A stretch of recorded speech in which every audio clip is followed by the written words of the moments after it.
Hey, my Marv, Chris, Lando, good to see you.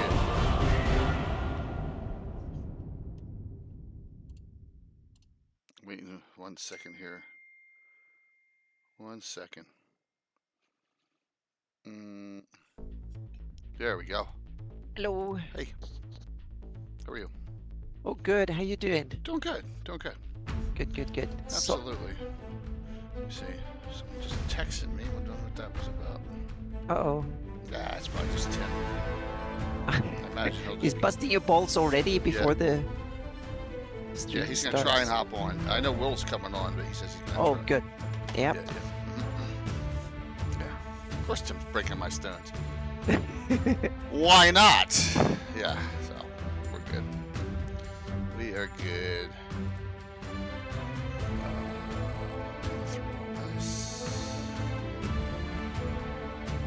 This is a good topic.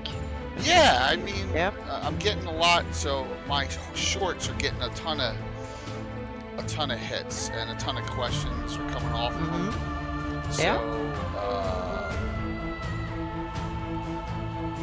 A couple people were like, half ogres, really? I'm like, yeah. Like, some people are like, because the 5e people don't even know about half ogres. Because they just No, yeah, they just don't. And it's interesting because there's both a rules concept to this, meaning how do you deal with mechanics and stuff, and the other one is more like how do you integrate it in setting and from a lore perspective. So there's several dimensions to this, and depending on how you deal with those, then yeah. It's a true point because you have all these allowable races in 5e, but like, do they really belong in Greyhawk? Yeah, and meaning how much do you homebrew and what's your perspective? Right, and that's kind of part of the direction for this, I think. Hey, Lord Forth, I thought it would be a good one because with me delving into doing more of these shorts, I'm getting a mix. I imagine there's more 5e people watching them than there are old school people. Yeah. Yeah. I figured. And that's also a difference. Yeah. Yeah, I know that's why I definitely wanted Will to be on, especially after the great game he DM'd yesterday morning too, which was a whole lot of fun. Yeah. 5e game where I had a 69-point critical hit, which was awesome. Yeah. My Halfling Guardian. Alright, so I got that. Plus I got a whole bunch of his books he sent me to give away. Which is awesome. Hope everyone's doing well out there. Crossing the void, beyond the wall of worlds, along the arc of time. Here comes Will. Well, those not of our place or age. It is too easy to say that there is dark and There's there is Man light. of the Hour. But it's still good. It's still background up. To say that there are two sides to every coin. Hello. Still got the good background Hello. up. Big Jim was a superhero, Alex says. Well, I got lucky with that one critical Chaos hit. invites freedom. Evil That's very seeks all true. it That knows. one. Hi, Anna. That one. That was my only 20 the entire And time. those in the Natural. middle, Yeah. they Yeah. are worse. And for that's they what know happens nothing if you but do sin. that with a smite. The It's Codex Yes. Internum It's and the huge Codex amounts of damage Exalted. they can do. I didn't Two realize source that the books smite bring would in-depth stack. knowledge about beings of all Yes, the positions. dice part of From it the does. farthest It's just reaches not of the the heavens bonus plus that's to the there. darkest Yeah. depths of So wretchedness. yeah, it's Both of these types. it's are there's a new. lot of people who think it's Full-color art, new a creatures, little on the new OP powers side. like So, possession, and a but multitude you of know, it's information like providing lore, I could have built it a little backgrounds, bit differently. It names, was okay. If you mechanics, hadn't this, stats, if you hadn't and this, much more. you know, critted, it would have been different. These Right, incredible and then Tim tomes throwing the are stupid medallion filled down with the demons and hole. angels, So devils, and celestials. that's typical. Unleashing Tim will the be on at powers some of good point and for a evil, limited amount, law but he and will hop on. chaos on your Excellent. table. We were The emailing a little bit Codices today Infernum and about- Exaltum, bringing creatures Yeah, hallowed yeah. and Needed 10 profane minutes. into your What kind of weirdo Pledge and emails, share too? Today. What's your- old, yeah. old dudes? Yeah. For anyone fan, remember, you got your choice of 2 Will publications, which you won yesterday morning. Just remember that. So let's try and get that resolved tonight. That would be awesome. Whoop. I skipped Gamescape here. I'll put Gamescape up for a couple minutes here, and then a minute, and then we'll. Yep, there you go. Now we're giving away 2 more today. There it is. Because I got multiple, so there could be duplicates. So I think I sent you like 3 of each. yeah, 2 or 3 of each. I think mermaids I got 2 of. It's fine. Is it? No? Okay. It's all good. I got plenty. So Yeah, Mermaids is the oldest. That was my first attempt, which is obvious. But the art, the cover art on that's really good. That's Brian Glad Thomas. Oh, cool. He is a They should disciple of Jim Holloway, like I am. But Oh, he's, okay. Like, you can really tell the influence in Jim's Glad's art. It's like pretty awesome. How you doing, Em? Good. Yeah, I'm finally getting over my contract. I know it's you've been holding on to it like it was gold. Yeah, it was like a 2 week really ill, and then 1 week kind of in between, and now I'm starting to feel like this is okay. I'm a little bit, my voice is, I'm still coughing a little bit, but otherwise I feel good now. So yeah, but it That's took not a while good. to get over. No, that was yeah. We have to get you some emergency to drink every day while you're at con. Well, I need to go to cons more often, so I keep my immune That's system true. up to date. So yeah. I can't go you to gotta a be year or like a exposed. whole year in between. I need to do like when I did a con every 2 months, it wasn't a big issue, but one every year, that's not enough. Yep. Yeah. true point. Even if you do 2 of them, just it should be spread out, so to speak. Yeah. Yep. Yeah, so you can get and you should go about the country so you can get the germs. from Exactly. It everywhere. was like one go up to PaizoCon in Seattle, and then you go to Gen Con, and you go to Right. PAX and Unplugged and so on. So They've got another con up there in Seattle too, though. Don't they have like Emerald Con, or is that the comic book con? I don't know. That's maybe I've only that's been the to comic book PaizoCon in Seattle. So yeah, Oh, I've been really? to Seattle in other, but when it comes to role-playing games, conventions, that's the only one. But it's only virtual nowadays. So yeah. You already Oh, got Pi- a hype train. well, of course I'm here. Yep. Fritz is becoming the legend that he deserves to be, Scottish Jeff, and it drives a couple of my players absolutely bonkers, which makes it even better. Well, that's good DM work. If your Yes. players get really They get angry, especially Yeah, exactly. Alan, especially, and Bill, secondly. Yep. Tom and Walt are just amused by it. Yep, if you get them angry at a person or something in a place or something in your campaign that way, that's good work. I had him Who's the other guy who just got killed recently? Michael Baton. That's Yeah, I had him Right, going on right. Thursday because he's a revenant now. He's yeah. Oh, yeah. He's a revenant plaguing, and he's a permanent. He's not one that goes away over a certain time. Because he blames everyone for his death, so he's got seeking revenge with everyone. yeah. Oh yeah, That's nuts. oh yeah. He's out. He's on a ship. He's got his own ship out in the sea now. He's plaguing the shipping lanes south of Harvey. That's awesome. Come on, Dread man. Pirate Baton. What's that? It'd be Dread Pirate The Baton. Dread now? Pirate Baton. Yeah, the Dread Yeah. Pirate. What do you call it? It was Robertson, Revenant. the The movie. Dread Pirate You- Revenant Michael Baton. Yeah. There you go. I know, I'm awful. Good evening, everyone. Thanks. We already got a hype train. That is so awesome. So good to see you as we do another Gabbin tonight and finish up another 4-week stream. But the next 2 weeks are 4-week streams too. So we're going to keep this rolling here. So I'm J.K. Lurgazumba, and with me, of course, is always the great, legendary Anna B. Meyer. And what a job Will did yesterday, William Henry Dvorak. If you Oh, did well, not, thank you. it was fun. It was fun. I had a great time. If you did not see it, it is the previous video. Don't watch it now, but watch it after this. The previous, it's the next, it's the last video up besides this one, which will be generated here. So it was a good time.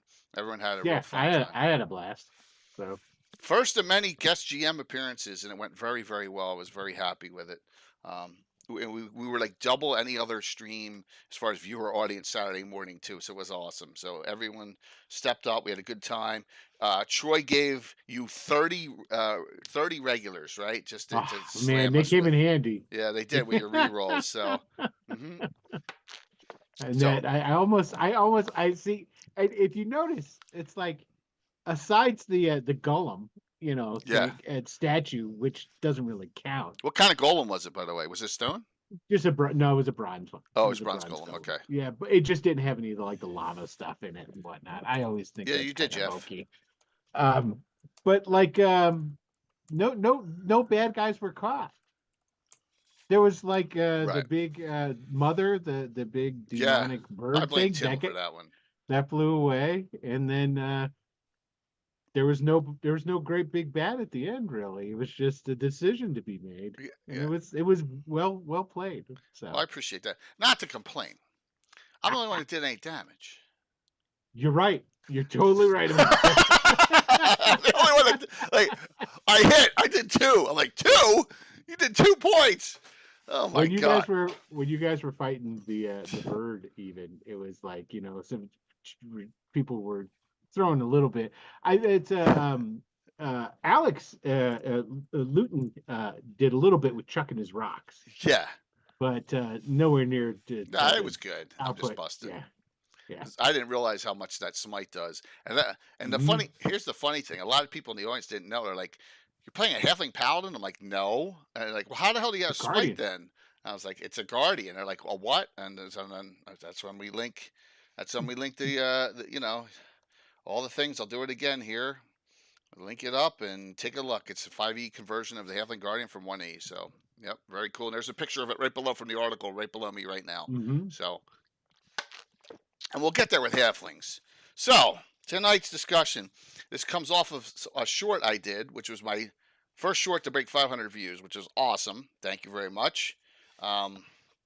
And that is on, and I slightly PC'd it, and you'd be proud of me. I said races/species, because, You That's did. great. I Yeah. saw that. You did, which was which I think it's perfect great. way to handle Yeah. it. hmm Yeah. And that's one thing we probably need to discuss, just mention a little bit, all the different, because now what used to be the term races back in early days of D&D is now multiple different terms depending on the flavor of D&D we're Yeah. talking about. I think it's I think we'll probably see as these 5th edition because what do they call it in Level Up? Ancestries. Yeah. It's Ancestry and Level Up. I think it's Ancestry in Pathfinder too. Yeah, Is yeah, that correct? yeah. I think so. Ancestry Um, seems to be the most common. If you take all of them now, Ancestry I think is the most common. The Yeah, Wizard of the Coast went for species, which Mhm. to me is a little bit scientific for something. It's kind of sci-fi-ish. Yeah. Yeah. And some other thing called the lineages is another term Lineages, that I've heard yeah. used. Yeah. I like lineage myself. Ancestry and Shadow. Yeah. I got no problem with it. Yeah. With it. Just note my book here, my main book. It says classes and races. I'm not changing it. Oh yeah. You No, know. Yeah. in the old terms, yeah, I Yeah. understand the problem with the term, so to speak, Right. in that sense. So I've got in my house rules now, I call it ancestries. Okay. But I also use the term lineage, and that is a version, like different types of elves, for instance, might be a lineage See, that's a that good is way of doing different. it. That's like a because Okay. and when we're talking about ancestry or race, I'm talking about the biological physical traits, meaning you could be an elf, dwarf, halfling or something, and that means that's your biology, meaning Okay, where fair your enough. who are your parents, so to speak. And then lineage is like you're a drow, or you can be a high elf, or you can be a dwarf, or something, or there might be different types of gnomes and stuff. But that's, and then I have what I call culture. And that's simply where you're brought up, so to speak. You could be in half elf, and maybe you're brought up in Vestvi Forest among elves. That elven cultural stuff is what you can learn easily, so to speak. Yeah, I like that because it gives you a different like a la carte when you're making your character. But you can it's not all the same, Yeah, and to me, this is an interesting part, because first, it's very vital to all the players, because you'll play a character. That means that it affects you. It's part of the basics of your character, which means it's important. And it's also a key aspect of the rule system, meaning it ties into mechanics more or less, which is something I wish we need to discuss too. Depending on your edition or rules system you're using, it can be more or less mechanics, so to speak. Yeah. There's one thing that I'll bring up a piece of controversy, so we can talk about that, and then we're kind of on that, and then we can move on. I am a fan of racial or ancestral caps on certain things, and I think a good way of doing it, at least you should at least have physical. Because there's no way that my halfling character should be as strong as your hulking half-orc character. Yep. it's, that's a biological thing. That is Just wait. something Yep. that it happens in nature. My house cat is not going to go on the Serengeti and whoop on some Yep. lion. It And just doesn't happen, mhm. even though you're within the same family. You know Yeah. what I mean? And it's So, interesting, but you can go about it different. You can simply say, well, halfling can only be 16 strength, for instance, instead right. of 20 or 18 or 19 or whatever it is. Meaning that's one way of simply capping it that way. Right. Mhm, What mhm. I've tried to do in that sense is basically saying, well, you have different traits, so to speak. So it's for if you're halfling, then to get strength is difficult, meaning you have to pay full price XP for boosting Mhm. your strength. But if you're a half order, for instance, then you will probably get that. You can simply get it for basically no XP up to 18, for instance, or something. You can very easily buy extra strength. Yeah. You can Yeah. boost that without having to sacrifice much. But on the other hand, if you want to learn something really tricky, or say I want to boost my intelligence super high, then Mhm. the augurs might simply, well, then you have to pay more, but the halfling have, or elf have to pay less, so to Right. speak, to do it. So instead of capping it, I'm simply telling it you can purchase. This is an easy way for you, so to speak. Which is just another way of doing it, and Yeah. that still leaves the choice in there. It's Yeah. sort of how, like, in Yeah. 5th edition, what they do is like, hey, look at all these neat feats you can have, Yeah. or Yeah. you can raise your Yeah. ability scores. Yeah. So they kind of keep it like Mhm. that's one of their ways of keeping it from getting bloat on the Yeah. character And stats. mhm. But I just, Well, you if could. What's going up, with Curtis? traditional Yeah. Hey, Mac. fantasy races, Mhm. I think it's something that people should Hey, Cat. consider to have in there, because Yeah. And one other way I'm thinking about also doing it is to give you a base cap, so to speak. Meaning Mhm. if you're halfling, your base strength is 6, for instance. If Mhm. you're half orc, your base strength is 14. Yeah. Meaning you get that with, so that's probably the way I would go with the physical Mhm. attributes. Yeah. You simply get a base. For human, it's all 8. Right. And I will get to that soon. It's simply not because I will assume, and you will get enough points that if you spread them out, you will have basically all the ones 10. Right. So Right. you will get it, but if you're halfling, then you get your See, that's a physical. good way of doing it Jeff, too. I like Yeah. that way of doing it as well. Yeah. Jeff brings So up there are something. many. Yeah. Oh, sorry, go on. That's all right. No. You guys are talking really good stuff. Jeff Yeah. just brought something up too. Mhm. We can. There's a lot of stuff we can discuss, and let's talk about them all. Yeah. We won't start on the Cambion thing, but just note. That's what I tried to PC it, and I can understand other people's points of view. But note, Oh, yeah. here's Elazira, Coco's character, the one that Yeah. is engaged in Emerson Winchester IV. And just as an example, if you notice their race, half elf, I'm not changing that. I'm just No. saying, for me, Yeah. we've used race for 44 years. It works for us. It doesn't Yeah. matter. And All for right. me, it was a good point to change it, because if I Absolutely. pick house rules, now I can actually take that term out of Yeah. it, right? Yeah. But also when it comes to these things, I think this is a good example. Now we talked about ability scores and how, meaning there are several different ways you can drive the players to go to. You can cap them, Mhm. or you can give certain boosts or so on. There are many different ways to do it, and all of them comes with pros and cons, so to speak. So Well, one thing yeah. I think that is actually a problem Mhm. being, so, like, okay, modern 5th edition players for the most part have come into the hobby new.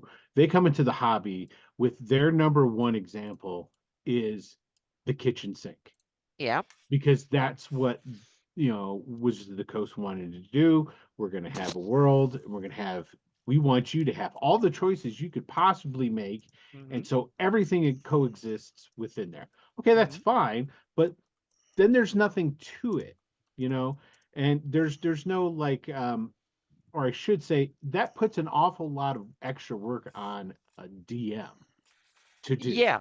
something with it, Mhm. because it's like, okay, well, how would all that inner work? I mean, Yeah. are you just going to hand wave it? Because if you hand wave it, in my opinion, a lot of times Hey, people, when Josh. they hand wave this stuff and go, sure, anything you want, you just lost tons of role play. Yeah, I mean, but like, it did. Well, you absolute lost the flavor tons of of it. Greyhawk too. Yeah, Well, and that's one of the things, as far as, like, yeah. if your world is more limited, like, say, Greyhawk is, then Yeah. you get role playing that comes from the reasons why. If you Yeah. have a kitchen sink, will explain why and how Right. that affects the world, which they don't do at all. They don't go into that at all. Yeah. It's just everybody's here, and it's like, but okay. that's a great, it's a great point. And depending on your playstyle, meaning if you run simple scenarios and it's just about having fun, killing the monsters, getting the XP, that no problem. You can play I a half totally agree cat, with you you. can play whatever. But if you want to have a deep, long-term campaign, deeply integrated into the setting and stuff, then no. Meaning in my campaign, Shieldlands campaign, humans only, period. For Really? me, it's for me, it's a campaign per campaign decision. So Depending on what in my Shieldlands campaign, it was all humans, period, so to speak. No half elves, It nothing. makes sense for that area. Exactly. It's for me, it's a per campaign. Next time I run an elven campaign based. Let's rephrase that, Anna. Yeah. Per setting in your campaign. Exactly. Per long. Okay. Yeah. Because Yeah. I hate splitting hairs. But but it's good. Good point. Running, whatever. One of those adventure pass is not a campaign; it's an adventure. No, pass. Exactly. So meaning now when I run in my Shieldlands, now it was humans only. If I run an elven themed long-term thing that will be set in Selene and its surroundings, then I will probably allow various elven types and half elvens, maybe, and probably humans as well. And that will be it. I might want to say in the future, I want to run even a Horde Society campaign, or I want to run a Pomarsh campaign, and then half orcs might definitely be on the menu, so to speak. Yeah, or a big city campaign. Yeah, and that's I think that one thing that everybody should, and it should be at the beginning of every, say, DMG, that all rules are subject to your table. Yes. Everything is always subject to your table. I see so much stuff that drives me nuts on YouTube and different places with people coming in and they're going to tell you how it is. It's like, well, no, that's not how it is. It depends on your table. And if you got a table that just wants to do X, Y, or Z, then X, Y, or Z is what happens there. You can't force feed them. That's why that whole thing about the Mercer effect came about. There will be more, Ed Curtis. Because people were seeing that and go, well, this is how you're supposed to do it. I had a guy at work who was DMing for the first time, and I was like talking with him about different things. He was coming to me for advice, and he had a player there that actually told him, says like, well, you're the DM, you're supposed to tailor the story around our characters. Okay, well, that doesn't mean just your character. And run, right. And that doesn't mean as well that you can't. The DM has to have fun too, which is one thing that is completely overlooked almost always in every bit of advice that is thrown out there. It's all about your players, which that's super important, and they have to be happy. But if the DM's not happy, what's the old saying? Right. If mama ain't happy, ain't nobody happy. Yep. DM happy, no game. Yep. So I'm gonna throw out a tough question. Before I show the stuff, because I've thought about this a long time, and our campaign's 44 years old, and it's developed what we want to do. We've tried other races / species, and we'll go over them. So name me, in the oldest of old school Gary Gygax campaigns, 2 PCs that were not standard race and their names. Gygax PC? Yes. We have a couple of them that were reincarnated. Okay. One is a lizard man. Okay, that's one. What's his name? That's one. Yeah, it's in the Rogues Gallery. Yes, and that's one, but there's a second one. Oh, so not Gary. Phoebus is one. That's it. There's another one.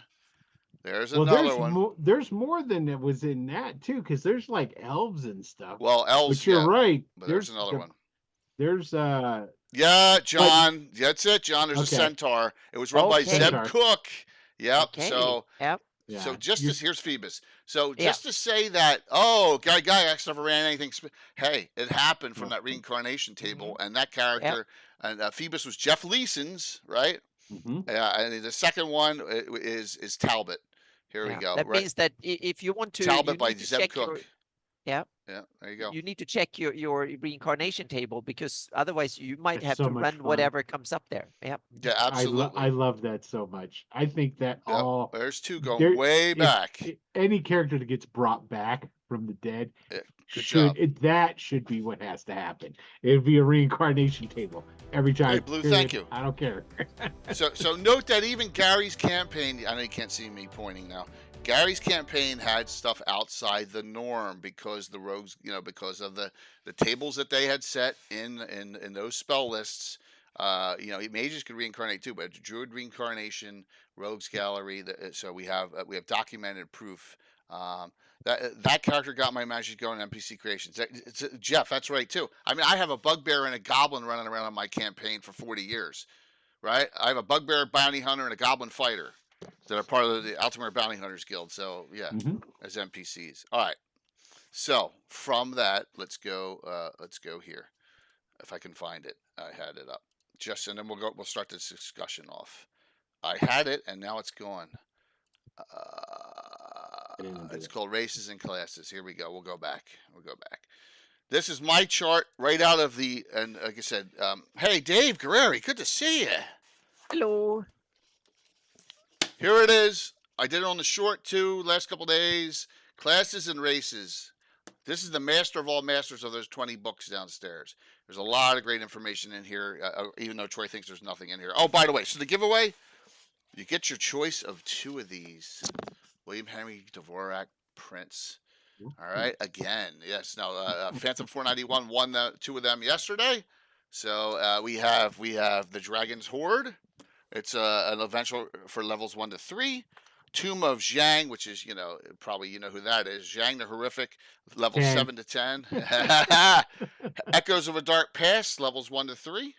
That's in the. Didn't you run this in one of the virtual GrotCons? Yeah. Yeah, I thought Pretty so. sure he did. Raven's Rook. And then also Mermaid's Blessing. That one has no setting in Greyhawk, but you could put it anywhere that it's maritime. So you get your choice of 2 of those tonight, the winner.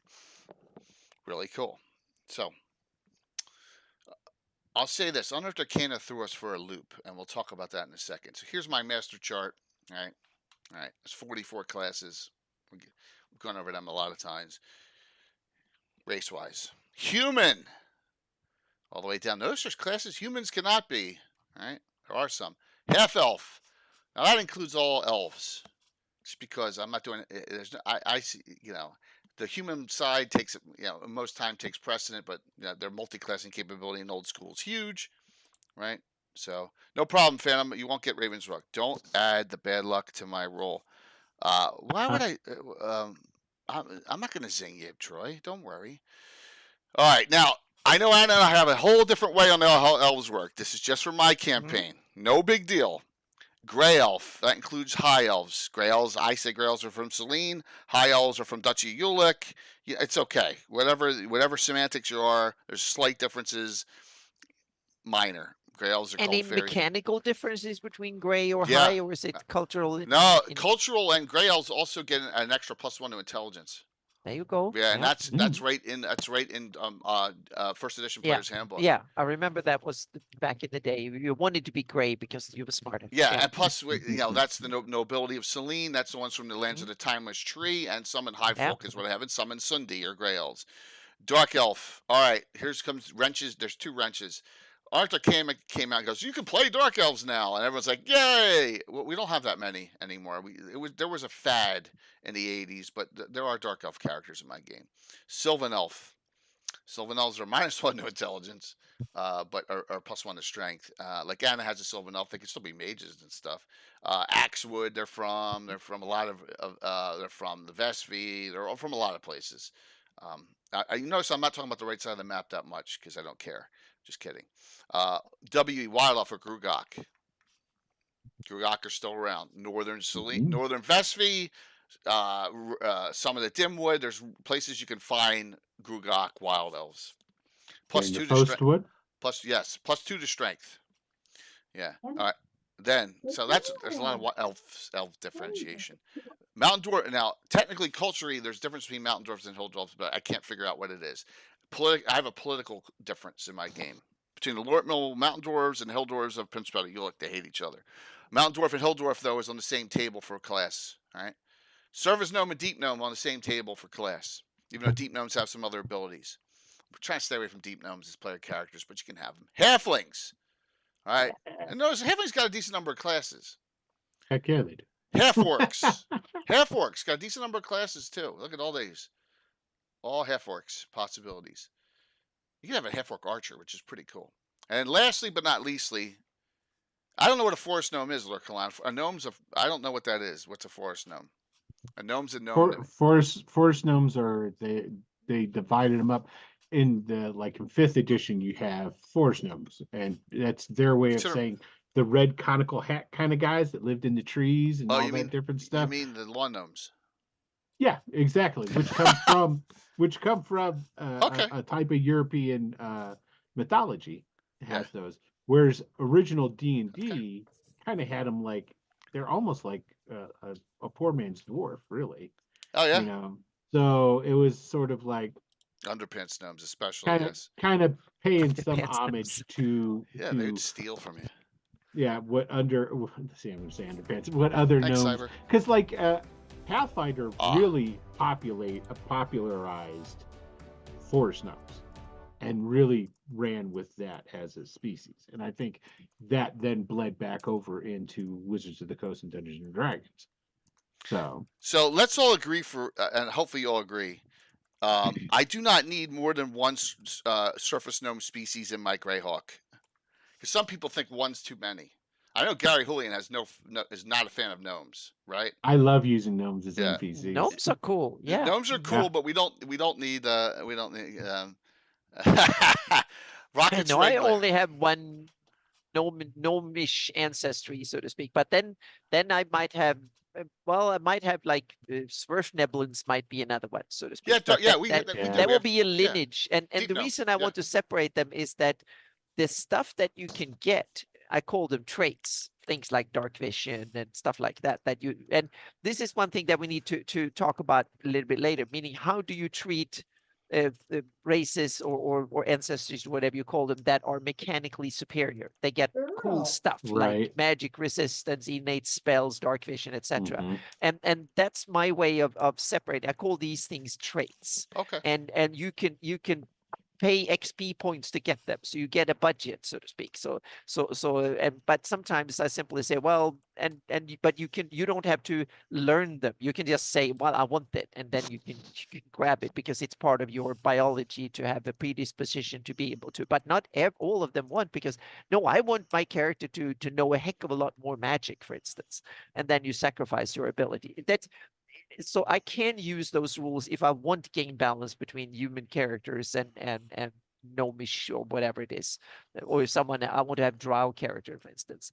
But on the other hand, I can also simply say, if I have an all-out dry campaign or drow campaign, no problem, then just go for it. Yeah, for me, that's a hard thing, because you have that's the old argument about elves.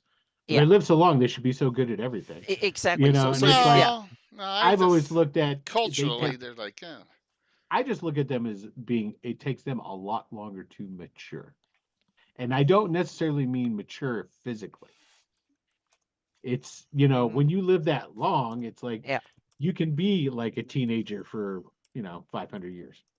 Yeah. Can. We all know how that would be. Yeah. The only thing is that my advice is that as a DM, you need to figure out how you want to tackle the fairness problem, so to speak. You need to be aware of it, and then not to think, because otherwise you will have some players who will simply cherry pick whatever race, whatever combination, just to min-max your character. Which is one of the things. Which is one of the things they did. You're talking 3rd edition. You're talking Living Greyhawk 3E. I mean, that's what happened.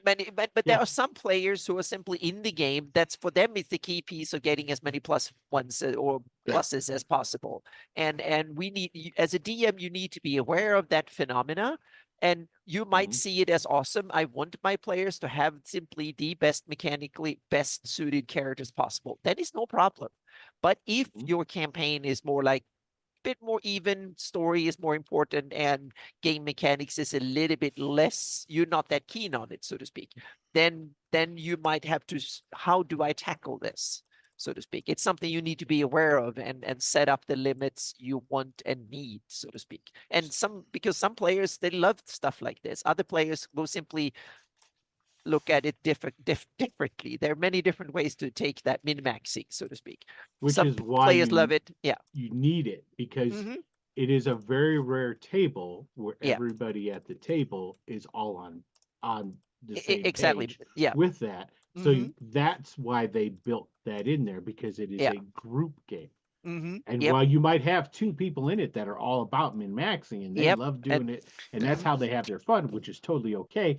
Yep. What about the other three at the table who that is not? Mm-hmm. Then it Yep. becomes an unfair situation when things start to, if there wasn't any sort of balance, Yep. then the game could be taken over theoretically by the two who Mhm. min-max. Yep. See, that's a fault. I'm sorry. That's a fault of the bad DM. If I let that I happen, don't know. no. So I'm No. not letting that crap happen. I'm going to tell you right now. That, No. yeah, there you go. Yeah, and Well, it's your prerogative, and every prerogative as a DM to simply say, no, I don't allow that's that. why I have a no just no Yeah. emote. Right. Mhm. All right, Yeah, I'm exactly. sorry. I apologize if he watches Mhm. this after the fact. I'm not letting all my players be like Casey Brown. Okay, we're not min-maxing our character to the end. I know that was a thing in Living Greyhawk, but and we'll talk about that It's in a a second. thing in many campaigns, but Yeah, I will allow my it. point, exactly, and my point is that as a DM, you need to be aware of this can be a Yes. problem, and Now it here's probably the will problem be a with problem. that, Yeah. Jay. Here's the problem. Not everybody who DMs is as good as you.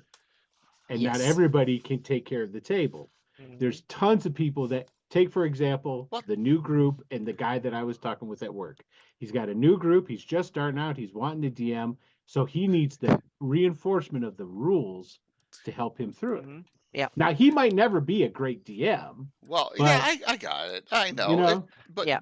but And it's also the tradition, meaning as a DM, do you run rules as written, or do you simply, well, this is my interpretation, I'm going to run with it. Meaning Yeah. it's my interpretation. I got to and- go with and- Jay on that one. It would be Yeah, my same here. interpretation. Meaning, Yeah, so- the rules as written is no. I write my own damn rules. well, That's- so this is what we do. And by the way, the last column's half ogre. I know. And Roger Moore was all excited in Mhm. Facebook Yeah, that we're going because gave it's a his lot. article. It's his article we're Yeah. going to discuss. Yeah. And I love half ogres. Look, they got 6 class options, which they got more than Yeah. that if you count specialty priests. Mhm. So all right. Yeah. It's simple. When you get to a certain point, you got to use your common sense. I'm going to give you an example. So this happened back in the day when Adventure Arcana book came out, and it said, and I didn't even mention the third one. You could play Dark Duergar too, player characters. I said, we have one of them. They're immune to all illusions. I'm like, no, this is freaking ridiculous.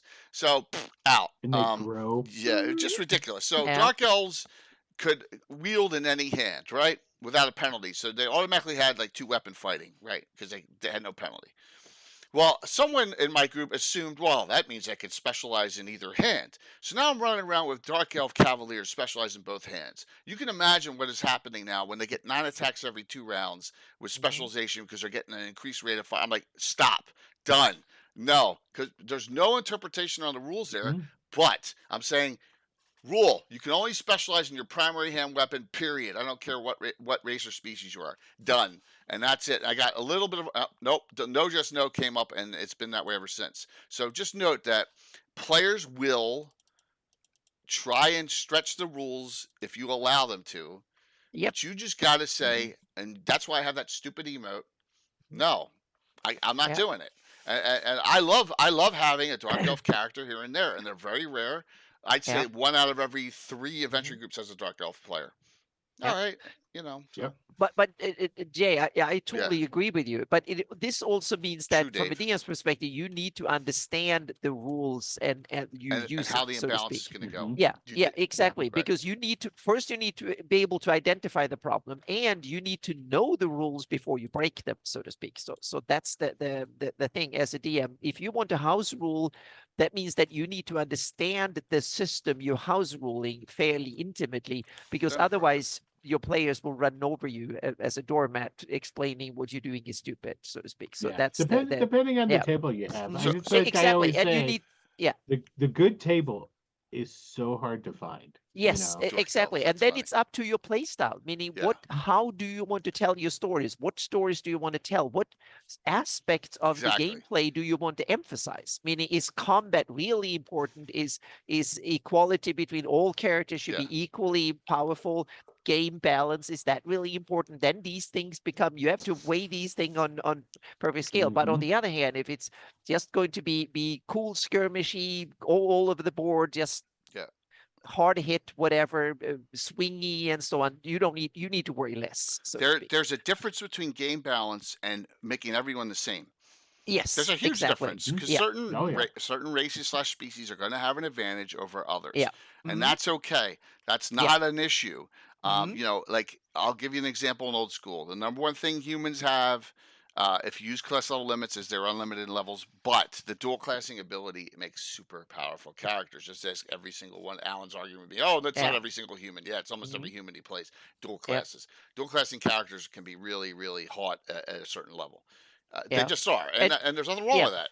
Mhm. And Jay, I think that's also a good, a really good point, because not all get balancing issues need to be resolved Except, mechanically. correct. Look at Elven Mhm. superiority, for instance. In my campaign, Elven characters are Hey, mechanically often more superior than human characters because they live longer, and that means that they've had a long time to study things and master a lot of things. But on the other hand, they have more enemies than hardly anyone else. A lot of other critters hate elves.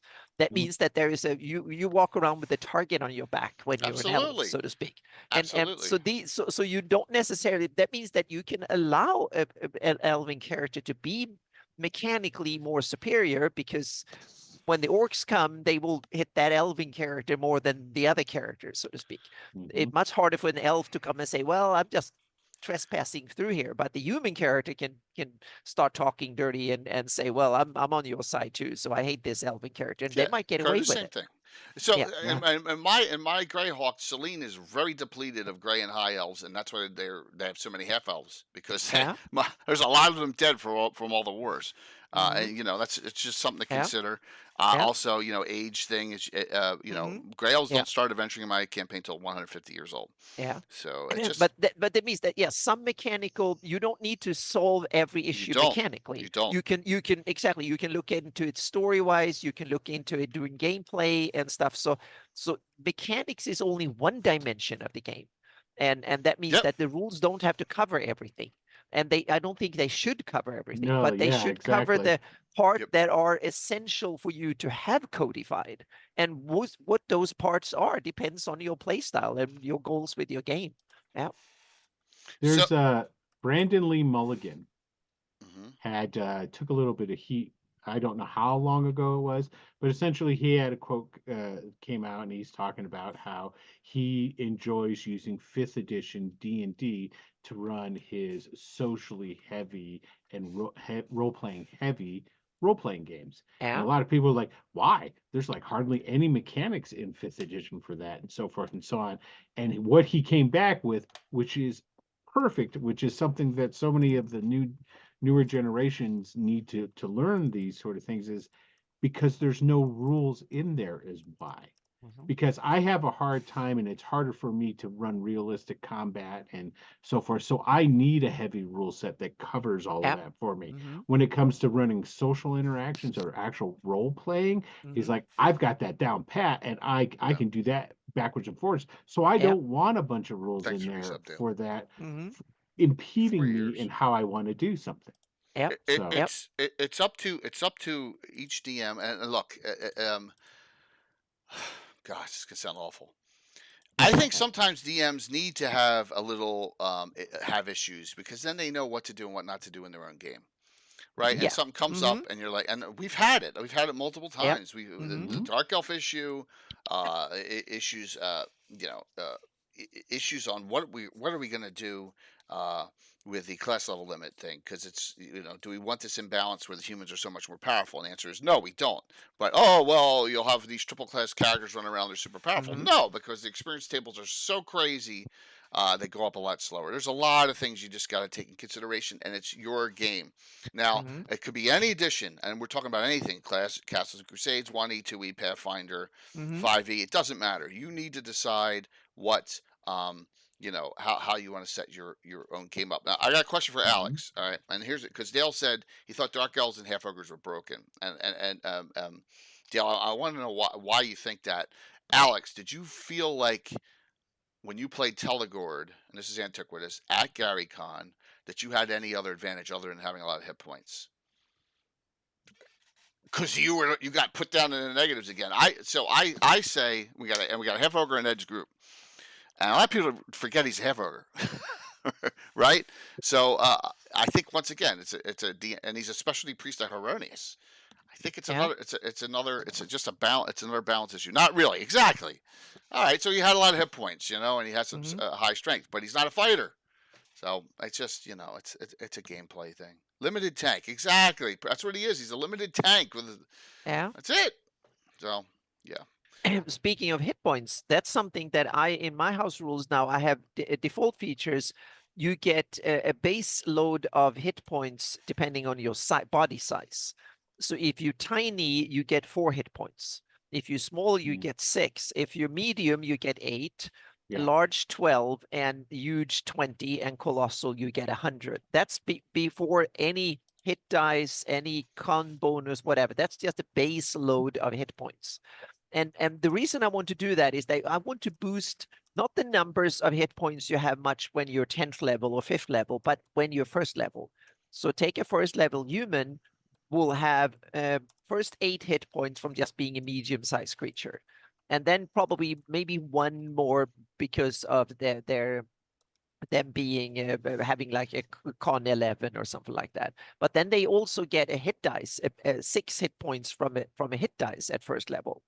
So if they don't invest in a bigger hit dice, they get 6 points there because they get full hit dice on the 1st level. So a human will have at least like 14 hit points, probably more 15, 16 hit points at the base, and then progress as normal, so to speak. And when you're 1st level, to have another 8 to 10 more hit points means the world in the 1st level. But when you're 10th level, if you have another 10 or 12 on top or not, that doesn't matter much. So instead of boosting it per level you go up, I simply boosted the numbers at the bottom. And that also means that if you're a half ogre or something who's a large, then you get another 12 and so on. And yeah, and then I can simply say some other biology might say, well, if you're half ogre, I might simply say you have a base load of 20 hit points. So that means that so some ancestries will give a really good base to stand on, so to speak, because they are biologically can take a lot of makes sense. Yeah. So I want to ask this. We're going deep into race/species here, Zach and Nabila, and so I'm not going to get contentious at all in here. It's going to be a fun discussion. We're going to talk about all additions. So, Will, I'm going to put you on the spot. You've been a 5e DM a lot. Minotaurs, Tabaxi, whatever's allowed, in do you allow them in your Greyhawk, and why? The races are not considered standard old school base races for Greyhawk. In my home campaign, no Dragonborn. And I would allow a Dragonborn, but it would be there would have to be a certain.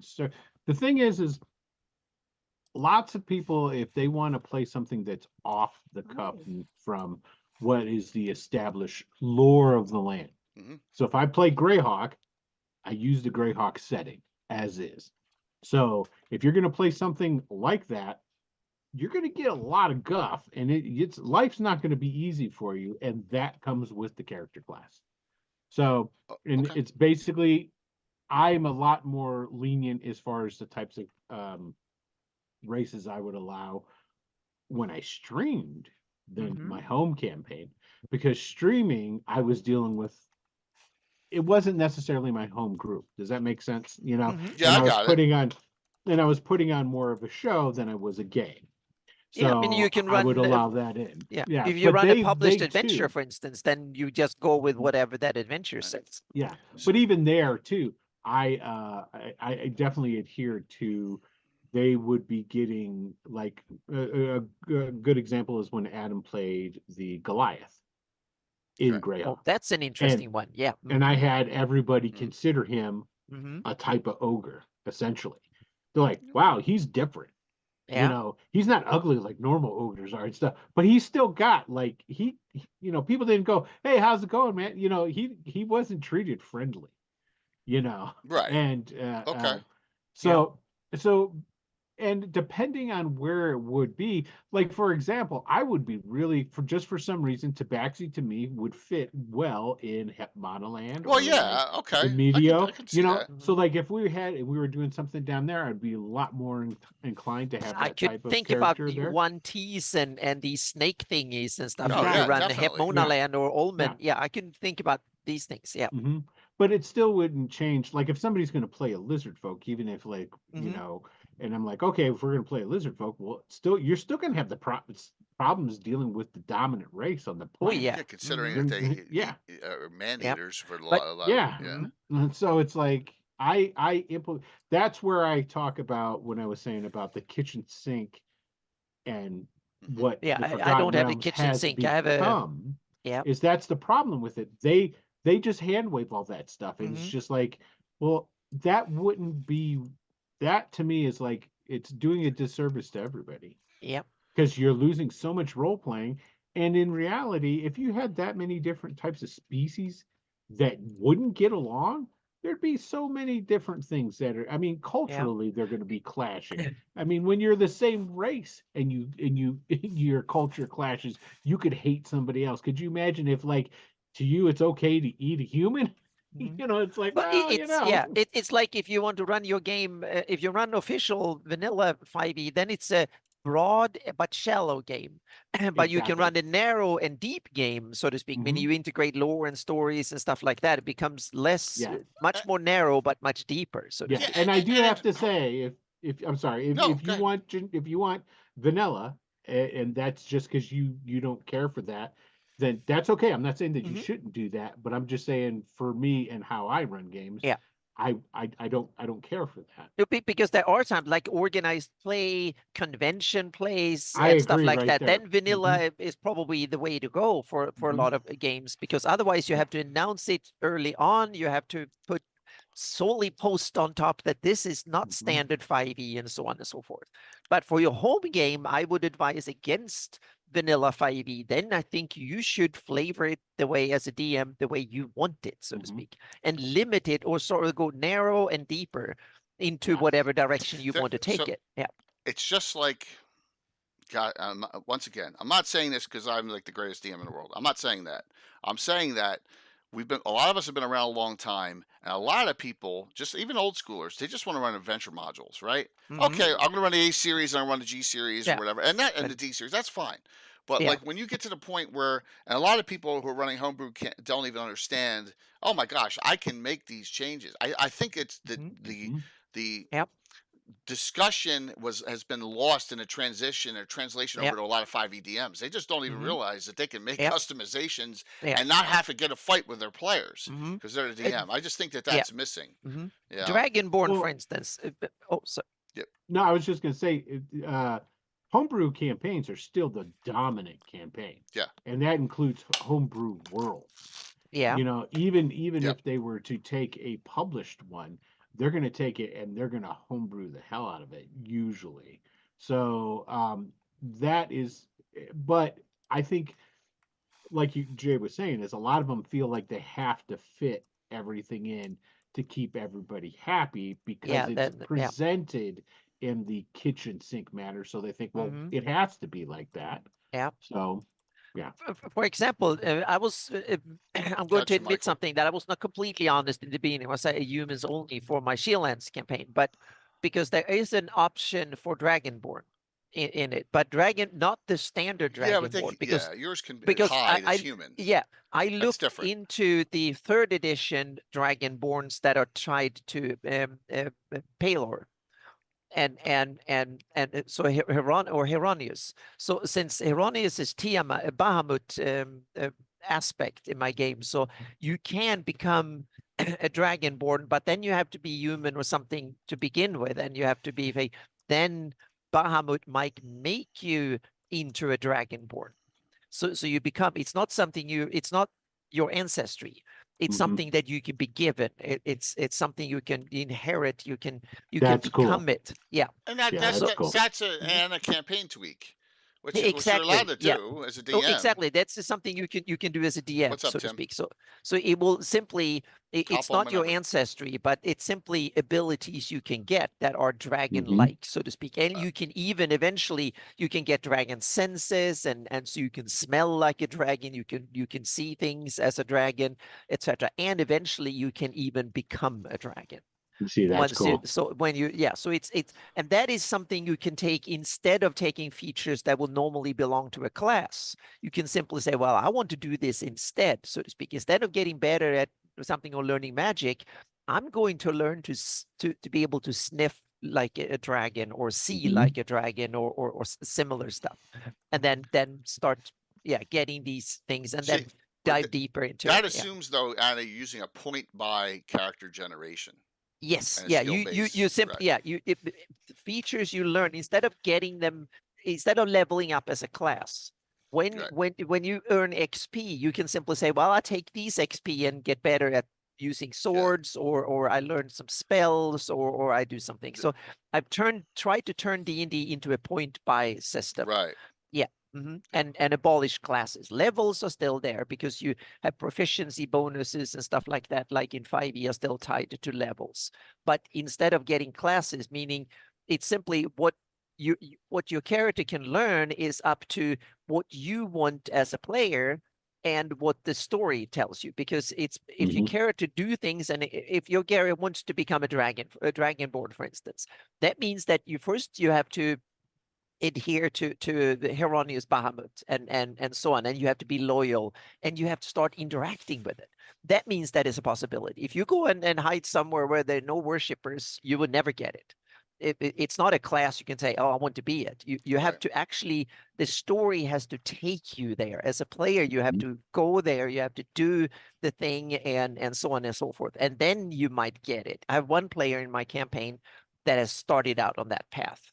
And we'll see if he gets there. It might not be. He only taken the first little few features. He might say, well, I want to be a better swordsman or something like that instead. And that will be it. So yeah, it's like a continuous multi-classing that evolves through the career kind of thing. Yeah, it's the system you've decided to go based on hybrid of Pathfinder 2e and 5e. It sounds like, right? I took inspiration from Pathfinder 2, but it is basic. It's 5e math in the base. So I use proficiency bonus. It's all the math is 5e, so the spells, monsters, and stuff is compatible with 5e. Cool. That was one of my criteria. I wanted to. Meaning the stuff I created, I wanted to be able to share with others who are using 5e and other versions of D&D. And I want to be able to use 5e content in the form of spells and monsters and items. The class stuff is not compatible, so to speak. But you can technically take almost any 5e character and just play them in my game. That would work too. Yeah, Tim, it sounds very Warhammer fancy roleplay too. Yeah. Warhammer's awesome. I'm playing Warhammer right now. Yeah, it's good. It's good. It is. For us, it's dark. It's dark. There's barely any magic in it. But my campaign is kind of darker too. I have subsets of damage. I'm going to present more and more on my blog and stuff. So all these rules will be available for free. So yeah. Yeah, Kroxigar from Warhammer. Oh my God, from Blood Bowl. No. So here is a race we played, and I'm gonna say in the mid '80s that we stopped.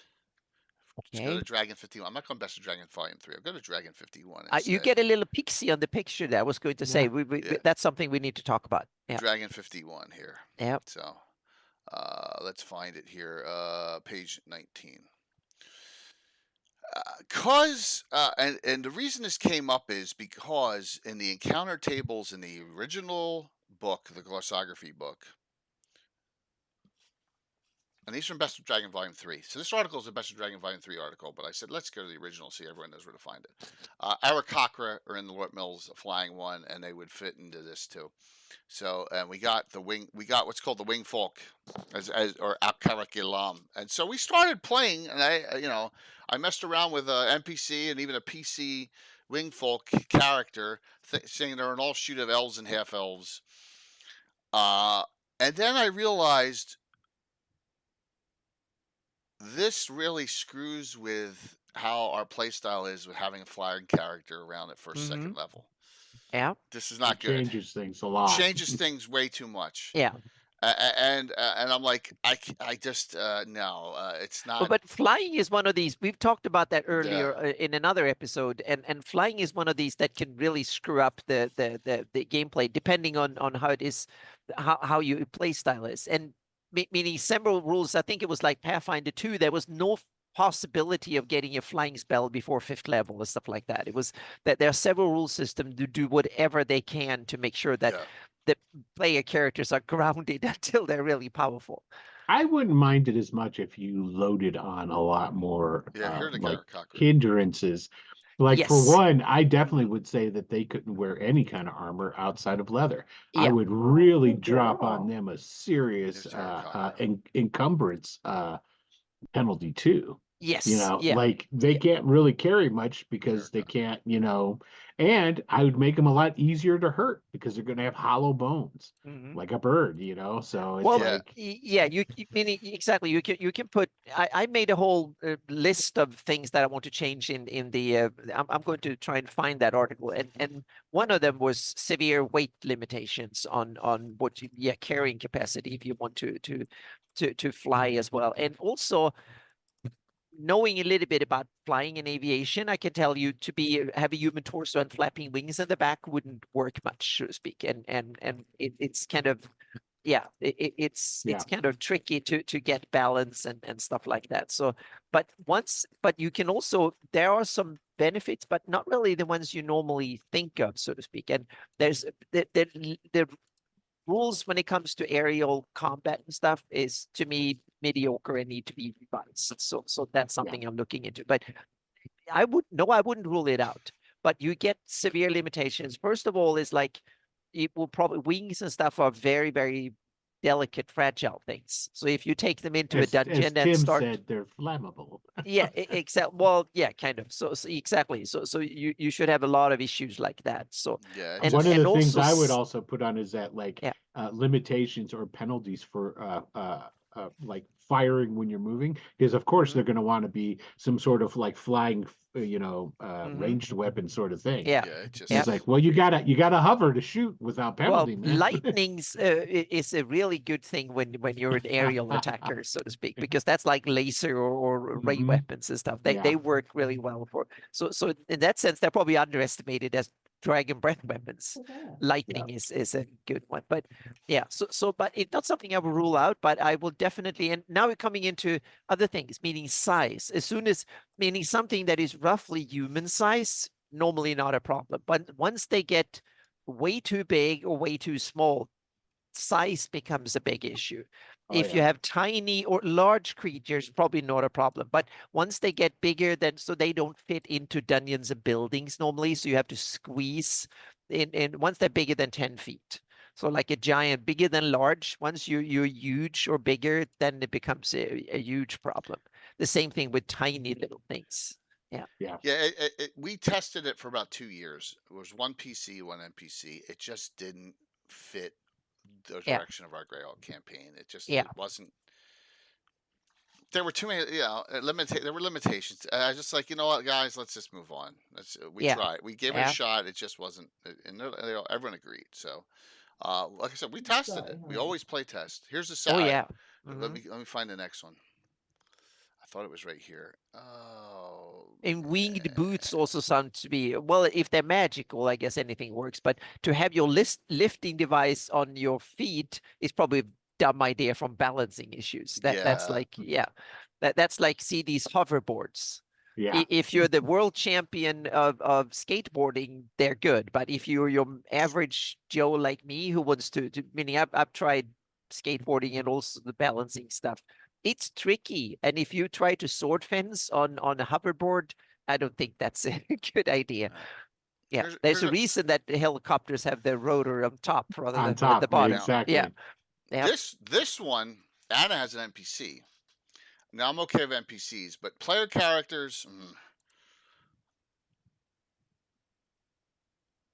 Demons and Cambions, right? We actually tried a player character, and It just went But off I the think rails. that could work. But I think that could work in the right with the right context. player and not the right megalomaniac, power grabbing, min maxing character player. Well, It's if not. all players are, first Yeah. of all, I would allow it in a campaign that had that theme. If I say that I will have run a campaign in the city of Sigil or on the borderlands to the Abyss or somewhere like that, or a Fey campaign or something, I would simply say, well, we are going to go way deep into some serious shit, so to speak. Then I will allow it. And then I will simply say, well, and open it up to all players to be stuff like that. Not as because then it wouldn't matter much, because then all the players could simply cherry pick all the cool stuff like dark vision and various magic resistances and stuff like that to go with it. But in a normal campaign where you're running around in Shieldlands or Furundi or Great Kingdom or something, no. Well, they never really made Cambions to be player characters back in 180. Exactly. No, I haven't really seen it, So I think. Yeah. That means that you would have to do an awful lot of work. Yeah. But also to make it happen. Yeah. But it will be something that I will give them a lot. If they insist, I will say, well, okay, let's have a go. And I will give them a lot of mechanical benefits, but then half of Shieldland will go around trying to chop the head off. Exactly. And put it on a stick somewhere. Dave, they're not tieflings, and I'll tell you what the difference. Tieflings assume a small percentage of demon blood or devil blood. These are halves, right? Yeah. Half blood, half human, half. But that would be kind of cool. You could put in a little bit of saying that your grandparents, someone was a Cambion 6 generations ago, and you figure that out because you can take That's a good trait. in Course of Roleplay. Exactly. That's something I will say. Well, you find out. I don't have a problem with that at all. Yeah. And all of a sudden you find out you can take traits on this subtable and pay XP and you can get these stuff, but then you will have eyes that look weird, and then you have to start paying the penalty that everybody who can make you smell like detect you smelling like a demon or something, then you will be in trouble, so to speak. Got you, Death. So it's possible, but to me it's like you always have to look at it both from a mechanical standpoint, but also from a setting lore perspective, and then match the two and see what works. Well, and I think that's basically what it comes down to is, are you playing a setting? And how true do you want to be to said setting? Yeah, because some people that just play the game with the rules and the setting is just a little bit of varnish on top. And some people are like me, setting is everything. And the rules are basically a little bit more that they are the varnish on top of the setting. Scythia, I agree. In order to make it work. I use Cambions and Allodemons all the time, but they're not PCs. That's the difference. We're talking about player characters. We're not, I mean, oh my God, I love. Oh yeah, by monsters and NPCs and stuff. Oh yeah, anything goes PCs. And everything should go depending on. Not, and that's what we're talking about here. I'm giving you examples of things I have play tested that just haven't worked for me. Oh, they may work for you. You know? We have one aspect of PCs that we haven't talked about yet much, and that is age, meaning their lifespan. That's something that I put into my house rules, is that each ancestry has a base lifespan. Definitely.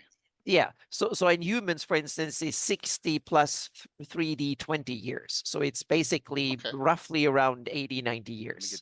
So it's about 90 years. So it's everything from 63 years to 120 years, depending on how you roll. And so you make that roll, and that becomes your base lifespan for your character, natural lifespan for your character. And then I have rules. So if you meet a ghost and it makes attacks, you shorten your natural lifespan. And if you have a haste spell, you shorten it. And then you can have things like spells and good magic that might prolong it. You might have curses and diseases and magic and stuff like that. That is a great example right there of why you would possibly choose what races you would allow. Because that's a good example. If the humans and human dilemma versus those dilemmas when compared to an elf. Like I had in the Tomb of Tengna Horrific, right? There's an age trap in there, and it's really only in there for a couple of races, right? Because like the elf would be like, "Oh no," it's like, and then, but like when the humans get hit with it, it's a big deal, you know.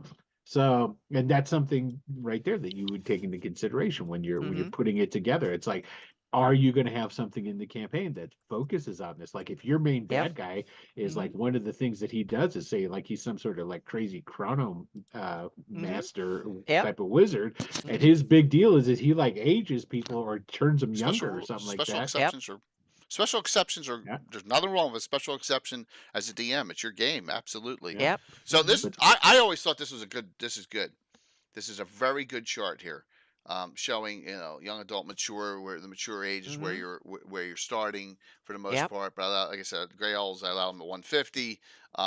It's a good start point, and it just that generation for a human gets you into that. You said 60 plus 3 die 20 will get you in that 61 to 90 100 well range. yeah that's the base lifespan you can expect of your character, and then whatever campaign might start when you're 15 or 13 or 30 or whatever it is, so to speak.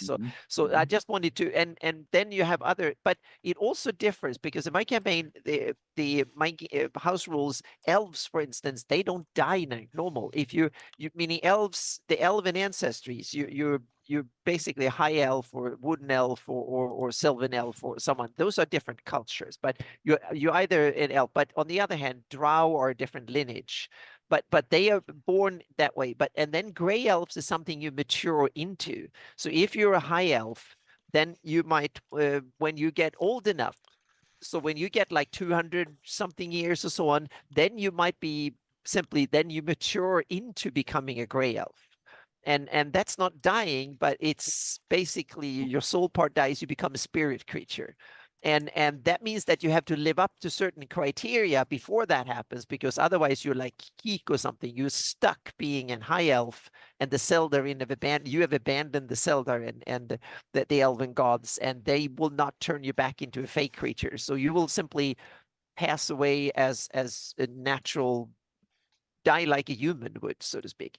But you can also be true to Seldarin and the elven gods and Corellon and stuff, and they will turn you eventually into a fake creature. You become a gray elf, and then you can go on for a long time. But that comes with other drawbacks and problems and benefits and stuff. So it's I haven't set all of that into mechanics, but then you will get things like different senses, innate magic, and stuff like that. And it also means that you don't die normal because you're spirit creatures. So you don't age and you don't die normally. But on the other hand, you can be trapped and lured in other ways that soulbound creature. But you can also not be charmed and stuff like soulbound creatures. So you can't be tempted the way. So there are drawbacks. So I'm trying to tie it into planner mechanics and some of that stuff. So there's some magic that affects you good or bad, so to speak. So it's so I tried to put Anna knows I completely disagree with all that, and this is all of it. So you want to have it more closer to standard D&D. Well, just because we've been playing for 44 years, that the Queen of Selene is a gray elf, right? And there's all these families of lineage going back, and there's the high elves of Duchy Ulick, and they may ally with each other and all, and there's a lot of differences between them and the Sylvan elves. I don't, so it's, but that's me, I have exactly. Yeah. She is a gray elf, and for me, it's like the tradition is that you need to be a gray elf to be old and mature enough and wise enough to rule, so to speak. But that also means that you get a lot of old conservative, grumpy elves that are sitting there, and so renew and new ideas might not be but the there thing are in no, Elven. Anna, there are no old grumpy elves in published source. There's not a single elf in published source that's over 600 years old. Not one, which is the dumbest thing I've ever said about Greyhawk. Because they all go to Lender Isle. Yeah, but on the other hand, all the elves that rule the Elven, they all seem to be grumpy and don't want change. They want isolationism. That only happened, once again, that only happened during Sergeant era. Yeah, I know. Lord of the Rings, I everything. that together with all the old stuff. And that drives me, so... see, I knew it would get slightly contentious. Len would go. No, I think it's cool. Go berserk. He always went berserk over why are the elves coming to my island? That makes no sense. That I agree with. It's way too Tolkien-esque for Greyhawk. So I don't like that one bit either. Yeah. Canadian Ancient Gamer has a question for you, Anna. He wants to know how long would a Canadian wood elf live? Oh, that's cool. pine Yeah. tree As long as Yes, hockey yeah. season lasts. Exactly, and there's moose enough to watch them. Yes. That's awesome. Yeah. It's all good. Yeah. We're all friends, just so you know. Oh I'm yeah, just, and and like I said, this is different ways you can deal with it, and yeah, depending on your play style and stuff. So and even through Greyhawk published history, there are different ways of dealing with it. So elves have been modified. Carl Sargent modified a whole bunch of stuff a for lot. Elvendom. Yeah. Yeah. Mhm. So here's a dilemma I'm running into. I got to figure out how to convert, and I still have not got the nuance with it. I got to get with Steve and Chenault, the elves to Aird. My gray Yeah. elf, the gray elves, Well, all how the have air. you studied the Aired elves? What's Well, the deal let me with them? put it this way. It's one of those areas that's not very well developed. I mean, there are different Okay. types of elves, but the Fontenot, the lands of Fontenot, and the lands of the Twilight Forest and all, they Mhm. have different types of elves, but there's really not that much deep lore, and that's why I'm going to develop Fontenot after See, Altamira there you next. go. You Yeah, you we're can gonna do you it. can Yeah. dig So deeper into Aired Elvendom. Yeah. that's Mhm. funny. So Yeah. all right. Specifics on. So Will, back to. I don't even know all this. The weird class. Lizardmen are a base 5e class, right? Yes. They're not a base. Okay. The base there are roughly 40 No. Okay. character races that you can play. 40. The base ones are the ones that you get in the player's handbook. See, this is where the okay. kitchen sink thing comes into play. Every book that they pretty much put out, everybody who plays 5e kind of just goes, okay, I'm going to use that. Okay. Okay. So, for example, the halfling type that Ashley Minnesota Muse played Yeah. was not even a Greyhawk halfling species. It was a halfling species from Okay. Critical Role. Yeah, but splitting hairs. But right? exactly, and Yeah. this shows exactly how you integrate it. Essentially, basically, all the difference was Nuance. these halflings had more of a foresty and nature vibe to them, and they had like some base abilities that were more That's centered cool. around wilderness. It's like that's no big deal. So okay, you got that, and you're a halfling. Boom, you're in. Yeah, there is over. Yeah, on D&D Beyond, there is at least 70 listed. Oh my gosh. Yeah. There's probably more than that. If you take all the ones, and now I'm taking all of them from all of them, that there's there's at least 70.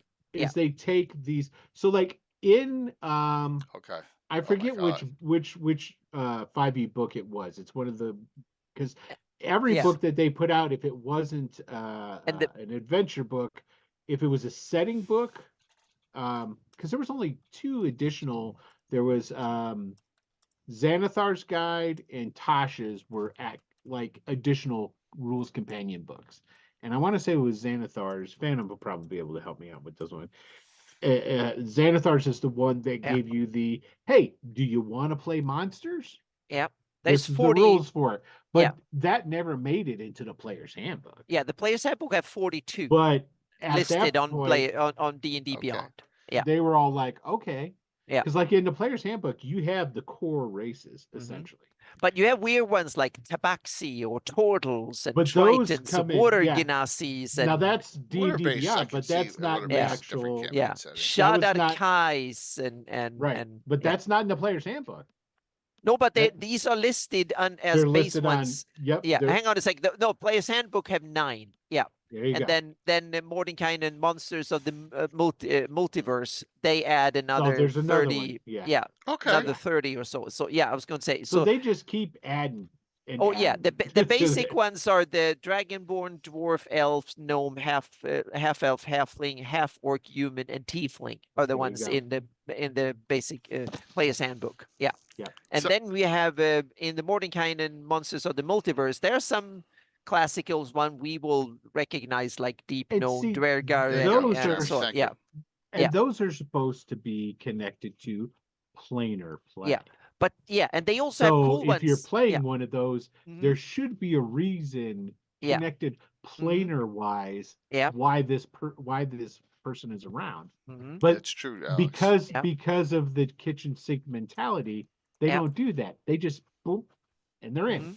Yeah. So And they there's no have explanation why. They're just there. Okay. Yeah, but they have some cool ones that I think you could consider for certain campaigns. Githyanki and Gitsurai, for instance. I think they could yeah. be work really well Yeah, as Planescape PCs. / Greyhawk. Exactly. If you want to run a Spelljammer, Gitsurai campaign, I think it could work Yeah. really well. Yeah, I mean, absolutely. If you're Yeah. running that kind of game, I don't, Hobgoblin, another one that I could definitely consider for a Horn Society campaign. Minotaur, maybe not. Orcs, definitely for the right campaign on my part, so to speak. I They think have an orc campaign would be great. They have an interesting one that I don't like from my style, but it's an interesting one, and that's Shifter. That is not. It's some that is based in game mechanics, not in setting lore, so to speak. It's not a culture. No, it's that's more a like, setting. That's a setting one. That comes from Eberron. Yeah, That's I know, but that's it's still something that is very it's very mechanics heavy, so to speak. You can do really cool stuff in that sense. Yeah, they're much more mechanic dependent and influenced than some of the other ones. Take those mechanics and mold it for whatever situation. If you're goblin or an orc, that's more flavor. But if you're someone who can shift around and change your body type, then that's a big difference. Yep. Yeah, I got no problem if even in a Greyhawk setting, someone wants to do all that, put all those in. Hey, it's fine. Yeah. But just you got go ahead. I was going to say Eberron has another one. We have the Warforged, where you dig into automatons and animated objects, kind of fantasy robotics, so to speak. It may make sense in Blackmoor. Exactly. There are certain that's an aspect. If you want to have cool stuff like that in your fantasy, then go for it. Sure. Yeah. Yeah. When I was running Sigurd's Saltmarsh on the Greyhawk channel, one of the characters was playing a Warforged that was basically it's like, okay, we're going to use Warforged rules, but you're a Golem. You're an intelligent Golem that is a devout follower now of Merlin. Because essentially he was made in a laboratory somewhere, but he had sentient intelligence, and so he's like, well, and then he began following Merlin, and he was a devout, and I think he was either a cleric or a paladin, or maybe even a warlock. But he was following Merlin, and that's how I worked that in. And basically I told him is essentially everybody's going to look at you as property. So one of the other characters was designated as his owner, even though he wasn't. So like when they would be talking or whatnot, that was just the go-to, because you're just going to avoid a bunch of things instead of saying, "Oh no, he's his own person," sort of thing. That's it's cool. Like, that leads to more questions. So like Varl, like I said, this is to provoke thought, right? Okay. Yeah. That's what this is. So you're not going to see a goblin and bugbear on my allowable race list. You're just not, even though I have them for NPCs. NPCs are exceptions always, come across someone who's interesting and neat. But you will see, hey, someone wants to play half ogre, I got no problem with it. You got a fighter option, you got a cleric, because you could be a fighter cleric multi-class with them. You could be a specialty priest, which is really cool. Bounty hunter makes total sense for me in my game. Bandit, Corsair, if you want to be on ship, So, and then you got a lot more for half orc, assassin, thug, thief, acrobat, crusader, which is a cool class, archer, even for half orc. So you got a lot of options for some of the. Oh, there's not going to be that much difference for me to play. Yeah, there is. There is absolutely. You're going to have your options to play classes, but I'm not going to do every race can be every class, because it's not Greyhawk to me. A dwarf paladin's not Greyhawk to me. Sorry, it's not. A dwarf, though, we have a dwarf shield thane, which is a custom class created, which is like that Dwarven Defender 3rd edition, but this is a 1st edition class of it. And they can tank, they can do dodge. In fact, we have a shield thane that was playing on Thursday night, Bill's character. So we do have options. You have the Guardian instead of a halfling paladin, right? Will at 1st edition. What a great class. Eric Mengi plays a Guardian. So there are options out there that I want that feel. I want that Greyhawk feel to it. I don't want to be the end all, be all, end all for all races to all classes. I think Mhm. that takes away a little bit from Greyhawk. Just my opinion. So I think that's any setting, and I think yeah, you're spot on. And I think that if you want to go deeper into the weeds with all that stuff, then you should find a setting you like, and you should delve into it. It's like I really, really like Eberron and the different stuff that is presented there. It's great. I love the fact that the Drow let's there, take a look. they don't worship Lolth. They're into like scorpions and stuff. It's like it's a totally different take on them. So Yeah, let's And take. Oh, I'm sorry, Anna. Go no, ahead. I was going to say, Jay, what you said, and yeah, I agree. Ebron is really cool, different take on it. That shows that you can do different cool stuff. But Jay, you mhm. also tied into something that I think also, especially DMs who want to start homebrewing, you should start thinking, what limitations do you want to put? I mean, you limit certain races or ancestries to can only be certain classes. And if you go back to old school D&D, then you had also limitations on how high you can go in each class. Mhm. Right. And you also had like the different elves, for instance, and others. Demi-humans could multi-class, but humans could only dual class and stuff. So there are many different ways you can, if you want to, you can limit stuff, so to speak. In 5e and later editions, like third edition, opened the floodgates. Anything could be anything, so to speak. And there were other limitations. So, and or you can simply say, well, there is no you instead of putting the limitations on the mechanical side, you can put them on the setting side, and we'll say, well, there's no dwarven culture to worship X said god, or to have the arcane spell capacity, because no dwarves haven't been interested. They've been insulated down in the caves and they haven't learned it, or something. Or there is a cultural aggravation. Say, no, we don't allow arcane spellcasters for cultural reasons, or something. Meaning, you can come up with a bunch of other reasons that are non-mechanical to limit certain things, so to speak. And Absolutely. so they are different. And what I'm saying is that there is not a right or wrong way here. It's just that there are several different ways you can go into this, and if you want to limit things, there are multiple ways you can look at it, so to speak. So this is what I did, Dale. This is Roger Moore's article on generation Yeah. for a half ogre. So, and it gives very specific how the stats go. So you're not doing a normal ride. Hey, Brian, we're limitation race Hello. class Yep. limitations. We're a limitation on imagination.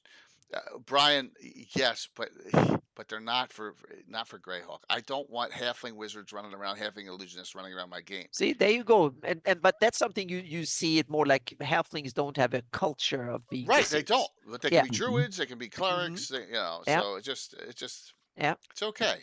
All right, so I always thought they should be higher level though too, what? especially clerics in most Uh, of the races. Like I have no they could class be level like limits. I don't use class level limits.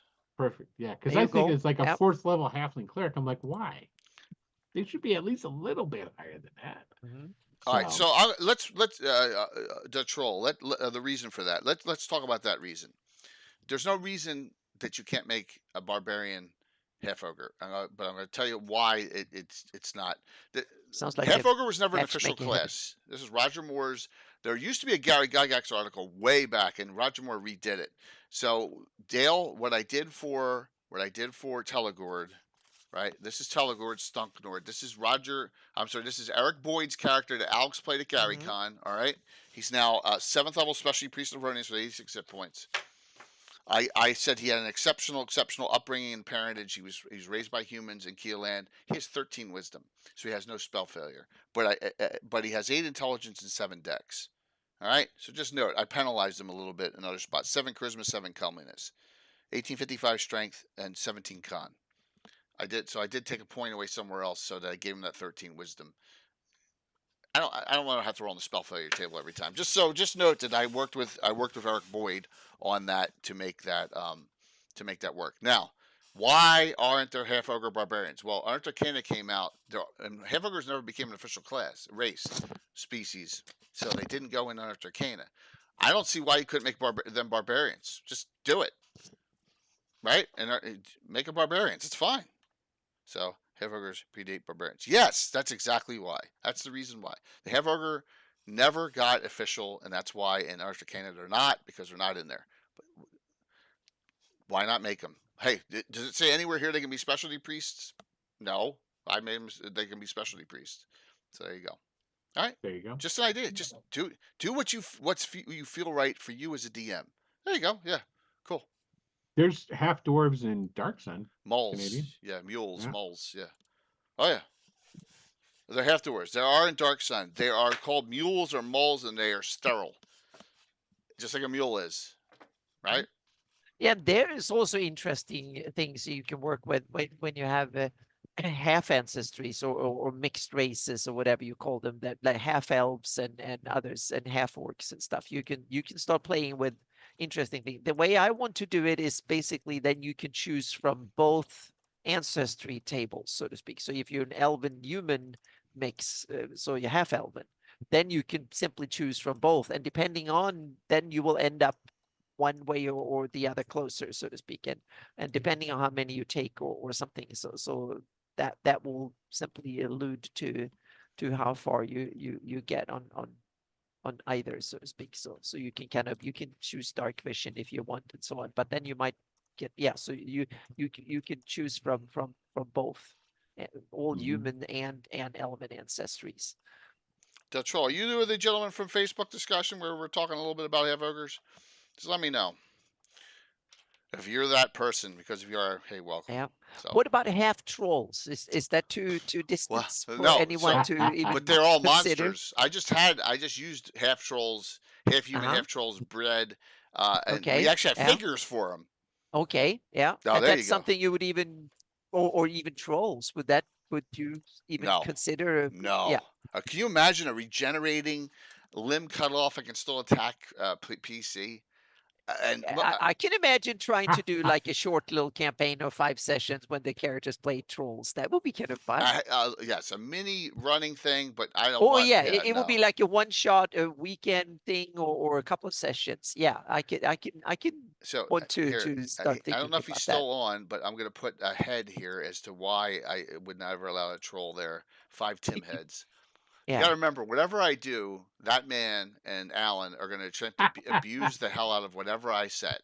Yeah, but the thing is, you need to change the premise. You might say that these are troll characters who realize that we don't like it here among all the other trolls, so we want to flee from the other trolls, for instance, or something like that. They simply say, we are not the evil bastard of the other trolls, or something. We simply realize if we want to cut it out by themselves, or something like that. You can simply, you can, and instead of having deep campaigns, you can simply do it as a skirmish test to see, okay, you are these trolls, and you want to survive through whatever you set in from the beginning. And just, I could think about it as a way of testing my combat rules or something to see how that would work. Yeah. I'm a big fan of doing it where you, like the Halfling campaign, the game we just did, where everybody is of the same. Oh, here we go. Here we go. I got species, a picture. Race. Yeah. I got a picture. Yeah, Phantom NJ, that's cool. That's the kind of the way I think I wanted it to. So if you're mixed, then you can simply choose from both, and you get your lifespan will be somewhere half between the two, or one or the other way, so to speak. You will have a much wider. You will have the lifespan can span from human short to elven long, so to speak, and or something. So here's a picture of the head. This is the only one. This is this part 2 of the Harby Irregular Initiates in there. That is these great miniatures from the Mini Goes Ever On that Bill painted and did up on a 3D printer. That's we have like 6 of these. So I'm thinking to myself, well, people are now why not breed it? It's easier to create controllable half trolls. You breed them just like just like Saruman did in Lord of the Rings, creating Uruk-hai, which are basically half orcs, right? Same thing. They're breeding men and orcs. So they're why not breed trolls? But I'm not having them as a PC.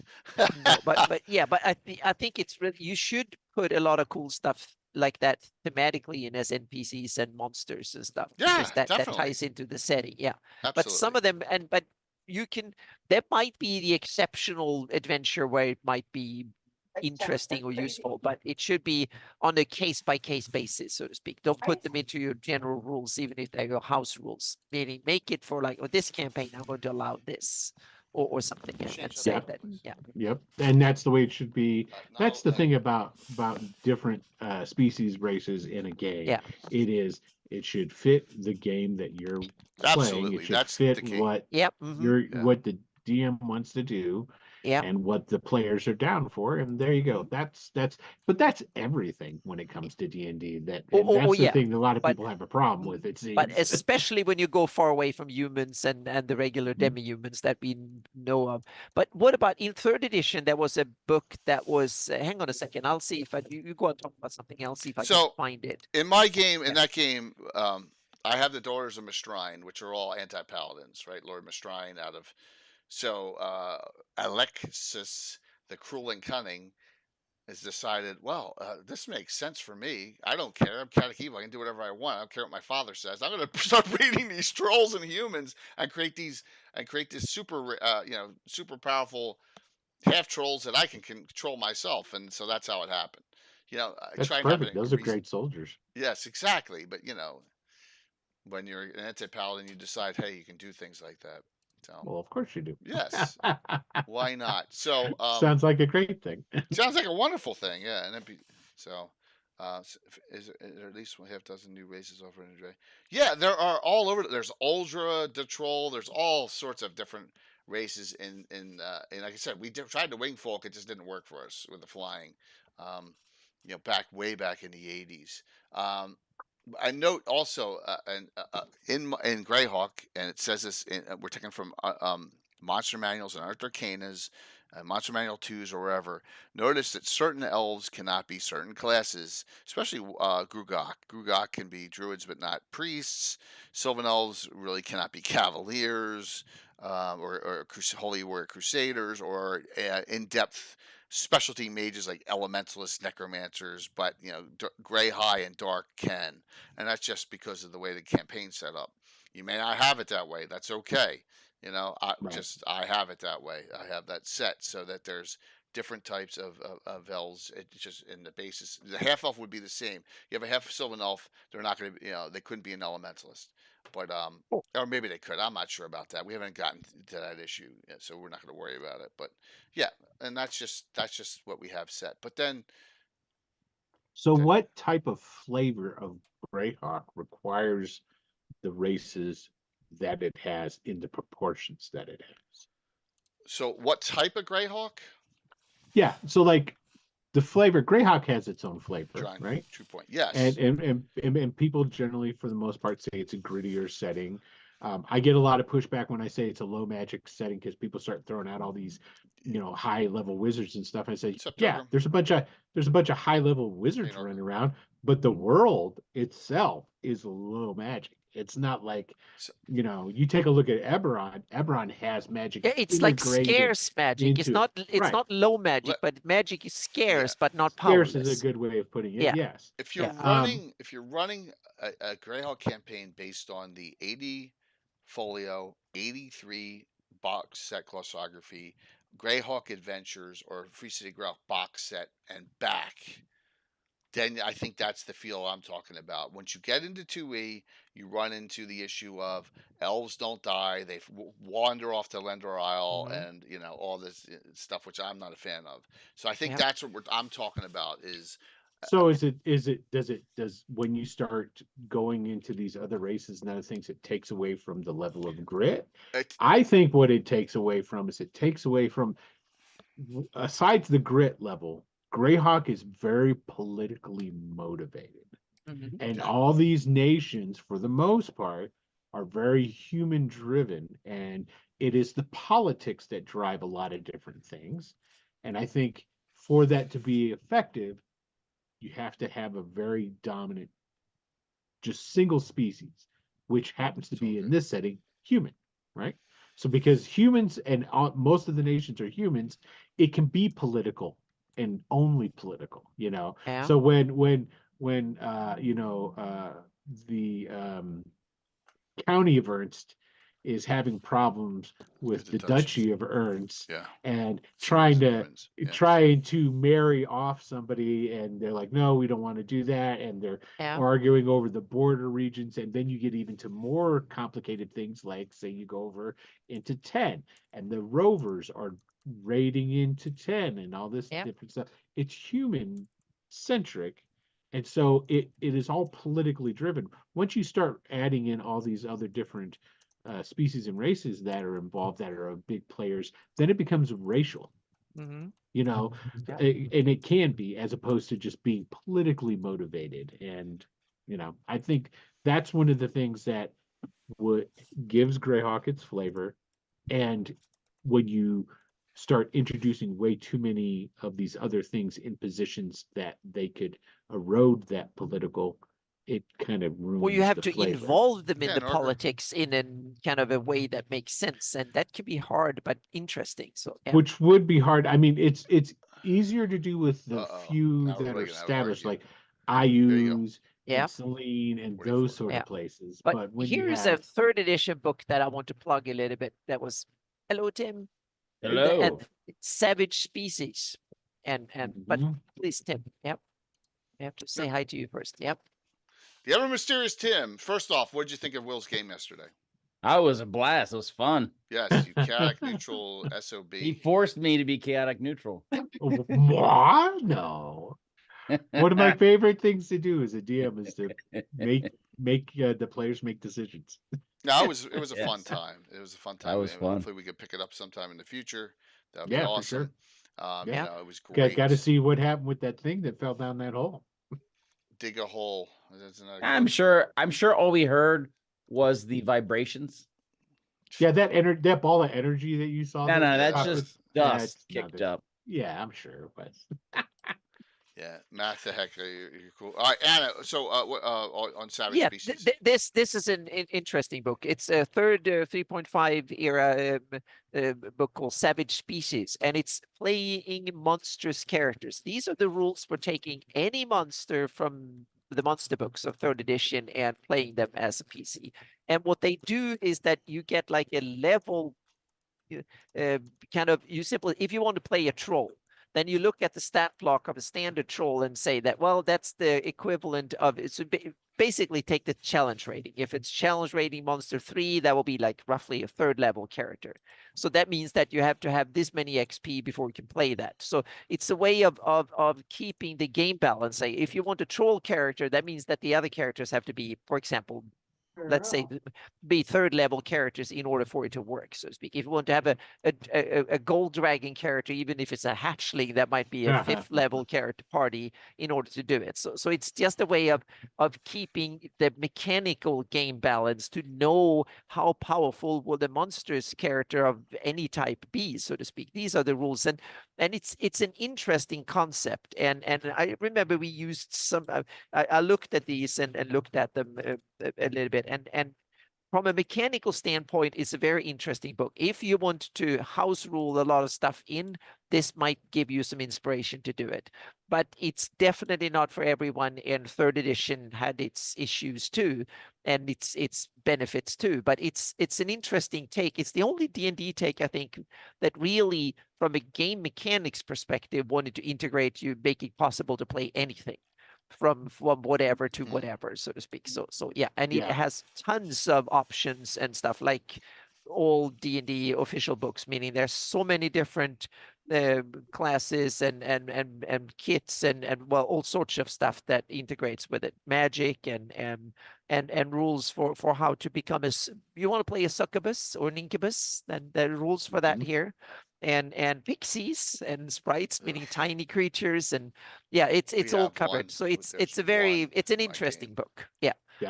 The in 3rd edition was the one where they introduced the stat blocks, and the stats of monsters were the same, and the mechanics were the same as a character. Exactly. Yeah. And this is the kind of the epitome of making player characters and monsters playing by exactly the same rules. So to speak. Yeah. So yeah, 3rd edition, a lot of, and there was There was one. What was it called? Monster. What's the blue book? Monstrous Mythology, where they had a Mhm. lot of stuff for you could, for They deities had and one for monsters and stuff. undeads and they had Yeah. one for demons and So devils. I love those a things lot of where they splat started to books make to read. sense. It was the book where that was the rule edition of Flavor of D&D or edition of D&D that had most of D&D physics Thanks, nailed Bones. down, so to speak. And I like that aspect of third edition. The math was off the charts, which that I didn't like, and it Yeah. became way too complex. And Yes. there was like 19 different types of actions, full action, parts action, whatever, and Mhm. free actions and whatnot. That was way too complicated. And so mechanically it was way too complicated, but it was flavorful. And that part of third edition I loved. That, Okay, well, and I want to simplify. I want to have a simple version of 5e with a little bit of flavor from third edition when it comes to stuff. That was really cool. yeah. You Tim's could daughter do a has a lot of stuff. pixie in my game, and in his Oh, city yeah. state too. Yeah. Yeah. Mhm. One. Any problems with having tiny little creatures that can hide and do A little things, bit, or but yeah? a little bit. Yeah, a little bit, but they can't grab and drag off the things they want to. They become they're invisible. They become visible at will. They're Yeah. naturally Can they be invisible. swatted with the fly swatter?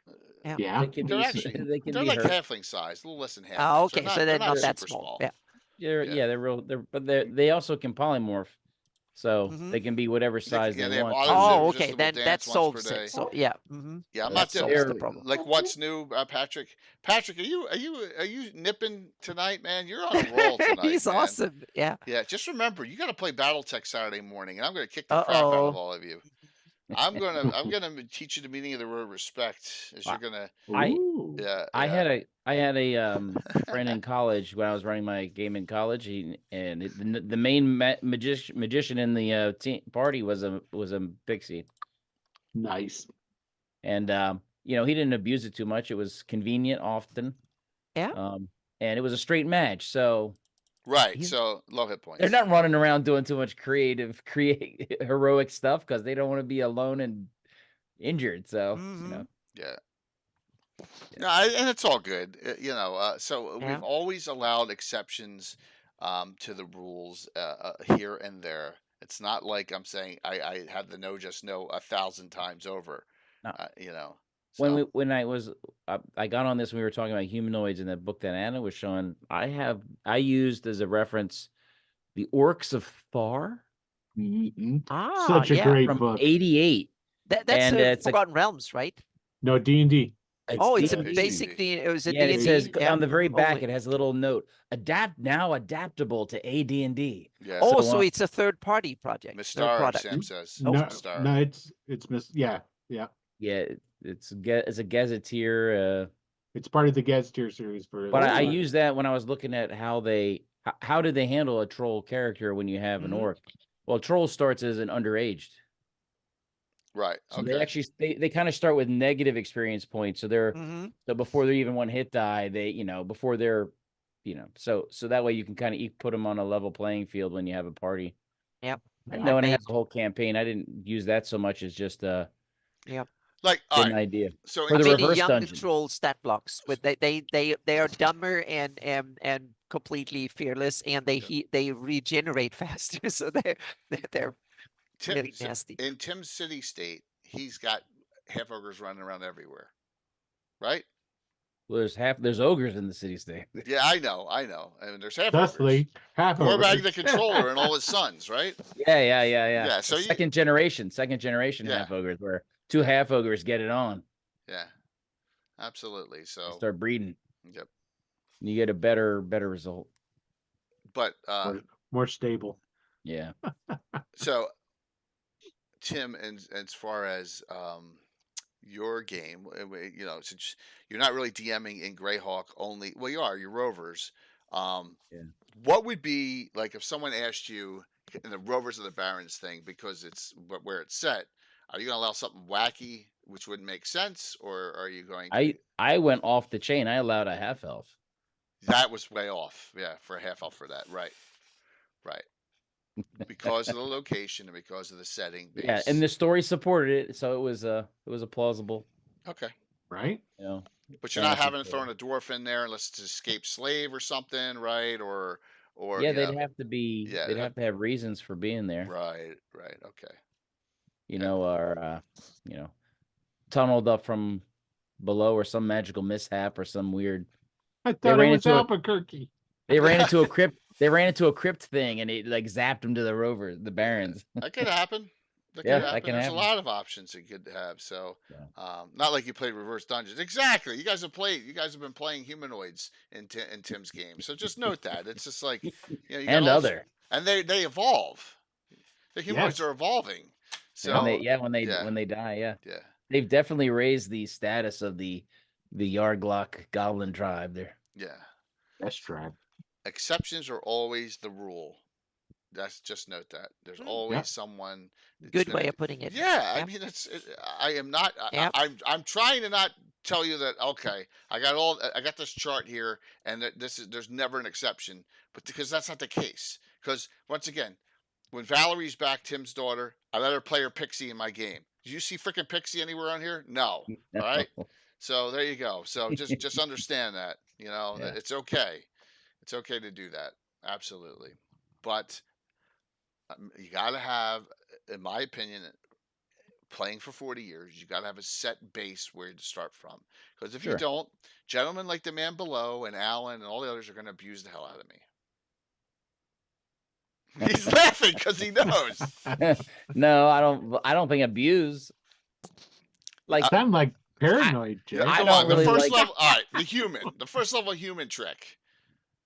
Yeah. I don't really like the we're talking about the races here. I don't like the cat people or dog Tabaxis. people coming in or Of Minotaurs. Well, what's the first level human trick? You Oh, dual I'll tell class- you. Yeah, Here's how you do it. You start out Okay. as a fighter with 18 something strength, real powerful strength, whatever. Then after he trains as a fighter and he realizes this is stupid, I'm going to go be a magic user because his intelligence is high enough. Then he becomes a first level mage. Well, he's a first level mage with like 1844 strength. And specialization at first level. Yeah, man. It's the Tim abuse dual class human trick. Yeah. But that's Hey, the problem. That with sounds like the rules to me, man. No. Yeah, the rules. But that's one of the problems with the class system. It becomes front loaded because you get so much in the beginning because you locked in. So it's you? possible to do it because you're supposed to follow the path of the Do class. you really get a lot? Comparatively, yes. If you have a Yes. skill-based first system, edition. then you can't front load that Well, much because you simply get It's as you done. let- I have a as you simple level up. solution. If you're a human in my game, in my core group, you need to go up to 7th level before you can change. And Yeah, that's Ruining so all you fun. simply keep that you have to keep in the silo Ruining much all the longer. fun. So it's, I got it snap them. resolved. Yeah. Ruins all fun, of course. Although Tim the Enchanter is the exception. Yes, well, we did that as a joke, and know. Troy's trying to kill him every time you play Yeah. him. But I that's know. why multi-classing is such a problem in almost every edition that have different Really? versions and takes. Oh yeah, multi-classing becomes a problem because for two reasons. One is that since most classes in most D&D editions comes front loaded with a whole bunch of stuff. You get way more at first level than you get any of the other levels. Then occasionally you get a powerful feature, but in the beginning you get a whole bunch of them, so to speak, at first level. And that means that second level is not worth only a minuscule amount of extra compared to first level. So if you pick first level in one class and then first level in another class, etc., you simply become way too good compared to a second or third level character, See, except in one area, some areas. But the problem comes on the other hand. Then they don't stack upwards because you only get the base features, and after that you don't. So you become a character that is very multi-talented but is not an expert in anything. So then comes the other problem, because in third edition especially, if you didn't optimize, you were useless after a few Yeah, levels. that's a different type of Well, that's a different type of multi-classing than all old of- school. All of these abuses and things that the tricks that you can use and this, that, and the other. And there's a really heavy rarity and expert class bias in Yeah. Jay's game, because I want to play a Cavalier. Well, you're going to definitely have the stats for it no matter what, because I want to play a Cavalier, or I want to play an Illusionist or a Druid. I'm going to have the stats for it. We're going to make sure that happens Yeah. because that's the class you want to play. Yeah. But if you sit down and roll, Yeah. Yeah. Exactly. what you end up is what I ended up with the underdogs. Yep. A bunch of fighters or fighter subclasses. Right, That's because it. you don't get Yeah. stats. Yeah. Right, You know, right, or right. you end up with, Mhm. and now you don't have the ability to be that, fighter 1 level with 18 something strength because it's a rarity. It's when you roll for real, it suddenly gets rid of all these specialty things, and that's the rarity that happens. So here's an example, Anna, where we solved that problem right off the bat. Gazumba, Fighter Cleric Mage, is like 11, 12, 12, or 11, 12, 13, 13. He still only gets 3 attacks every 2 rounds because he can't weapon specialize. You got to be straight class in ours to get weapon specialization. So that offsets it. And then the comparable people are 15th, 16th level with a triple class. So And it makes sense too, because if you were just a fighter, you have a lot of extra focus training time. Yeah, absolutely. And if you're multi-class, you're splitting your time. And when I look through this original glossography, right, for they're all multi-class characters in here.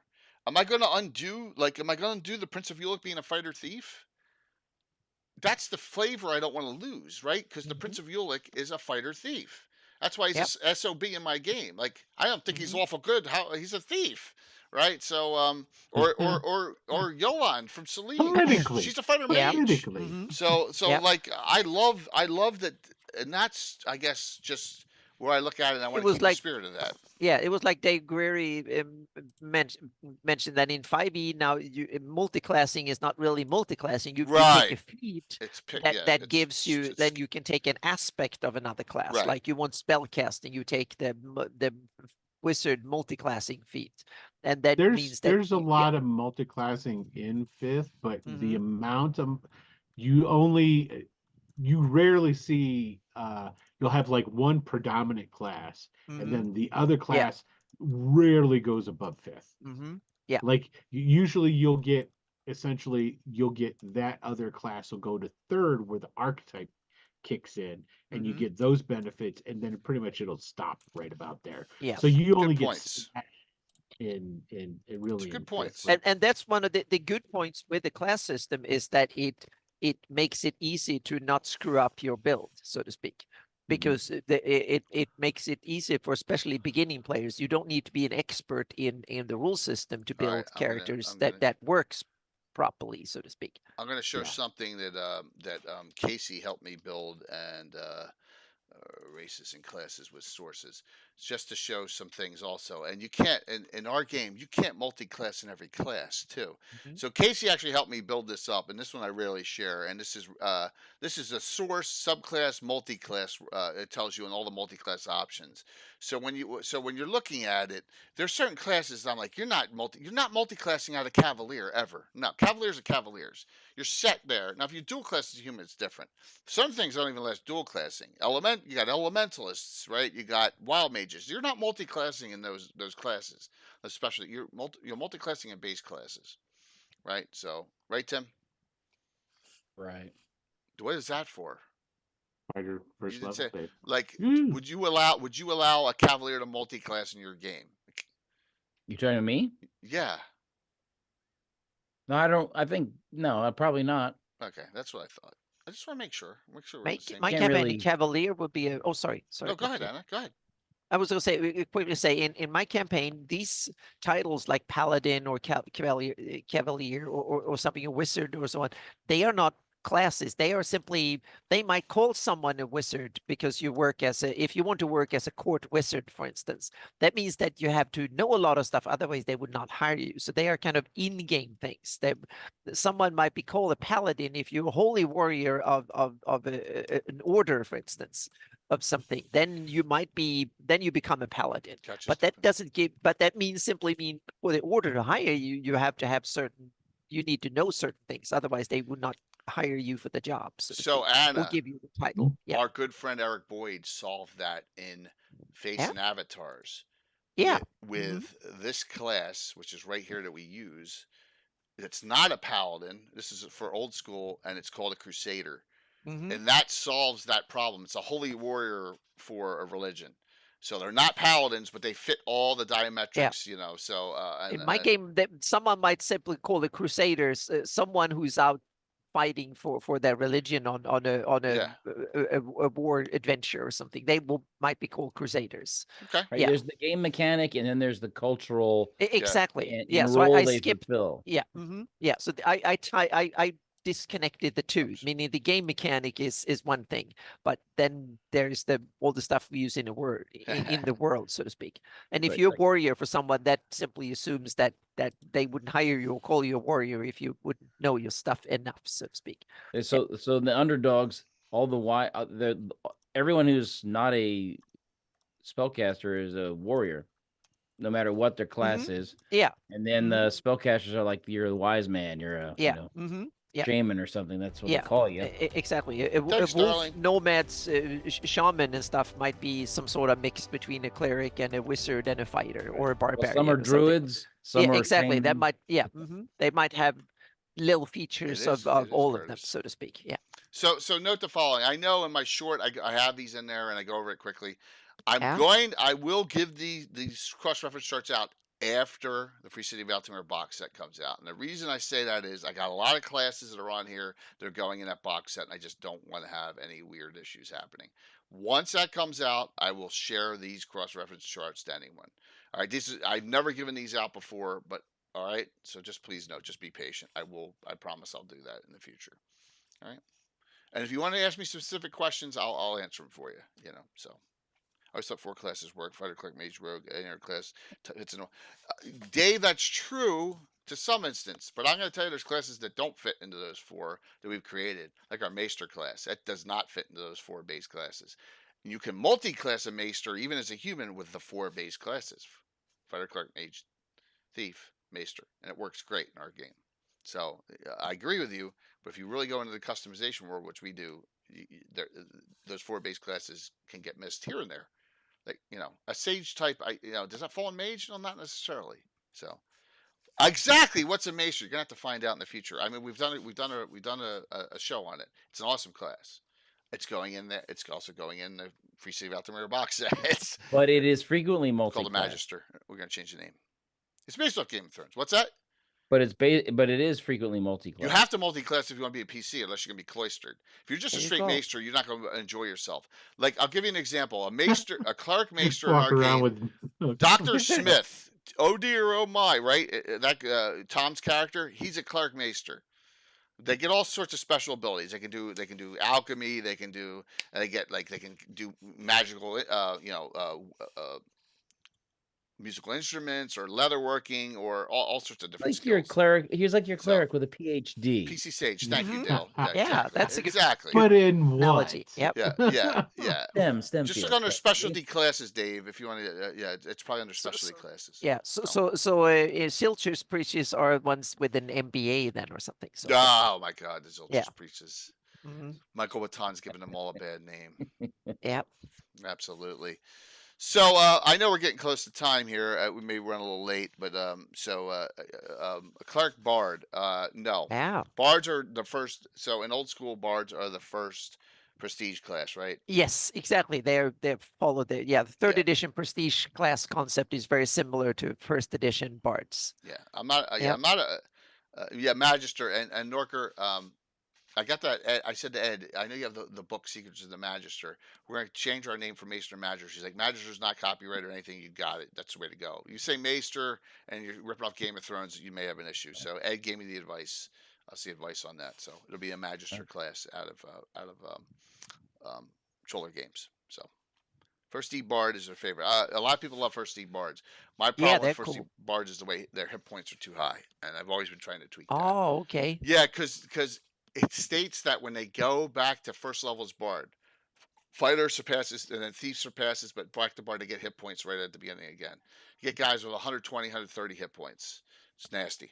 So I like to do like Bard's Yeah. players. How'd they get so many hit points? Because they're too busy playing concerts. Yeah, exactly. Yeah, there's so many people throwing Fighter Lots of defeats that groupies part. so and lots of yeah. cocaine. Yeah, they get they Yeah. get hooked on drugs. meaning and group. then they Yeah, end up it's not it's doing like anything.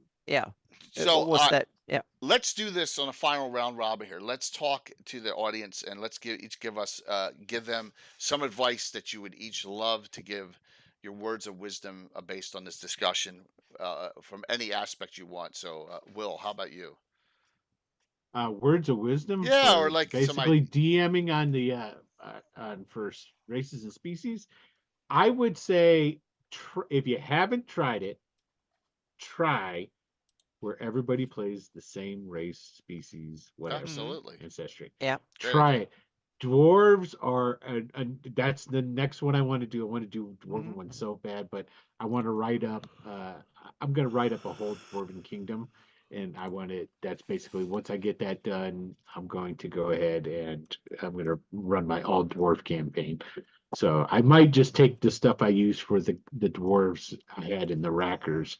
At first, I was going to make it be something along the lines of the original first dwarf overlord that, went away with the that's cool. The Rain of Colors Fire and the Twin Apocalypse and all that different stuff. But I don't know. I might go into the Rakers because I love the fact that I got the whole Abathor and dwarf against dwarf thing going over there. So that's really good. So you should try it. You should try it. So do it like all elves, all dwarves, all halflings. I did an all half orc one once. Yeah, all half orc. I did that. The talking about doing an all orc one would be great. I did one for my son and his friends, an all goblin one, where they were goblins fighting against the rival goblin tribes. So I recommend try it. You don't have to do a long campaign or nothing like that. Yeah. It'll be a lot of fun. Oh my God, old gully doors. I'd kill myself. Old gully doors are Kenders. Oh my God. There you go. Yeah, no paladin. Can you imagine? What about a magic using halfling? Yeah, man. Magic. You can do that. You can do that in 5th. Yeah, no thanks. I'm trying. I know. I'm making. You do it in 3rd. You can do it in from everything from 3rd edition onwards. No, I'm making fun problem. of it. That's what I'm saying. Yeah. Yes. Well, of course. I think they make. You know what? I think they make excellent wizards, but they should just be really bad at it. Because they're curious. They want to go into things. Yeah. Why the hate for gully dwarves?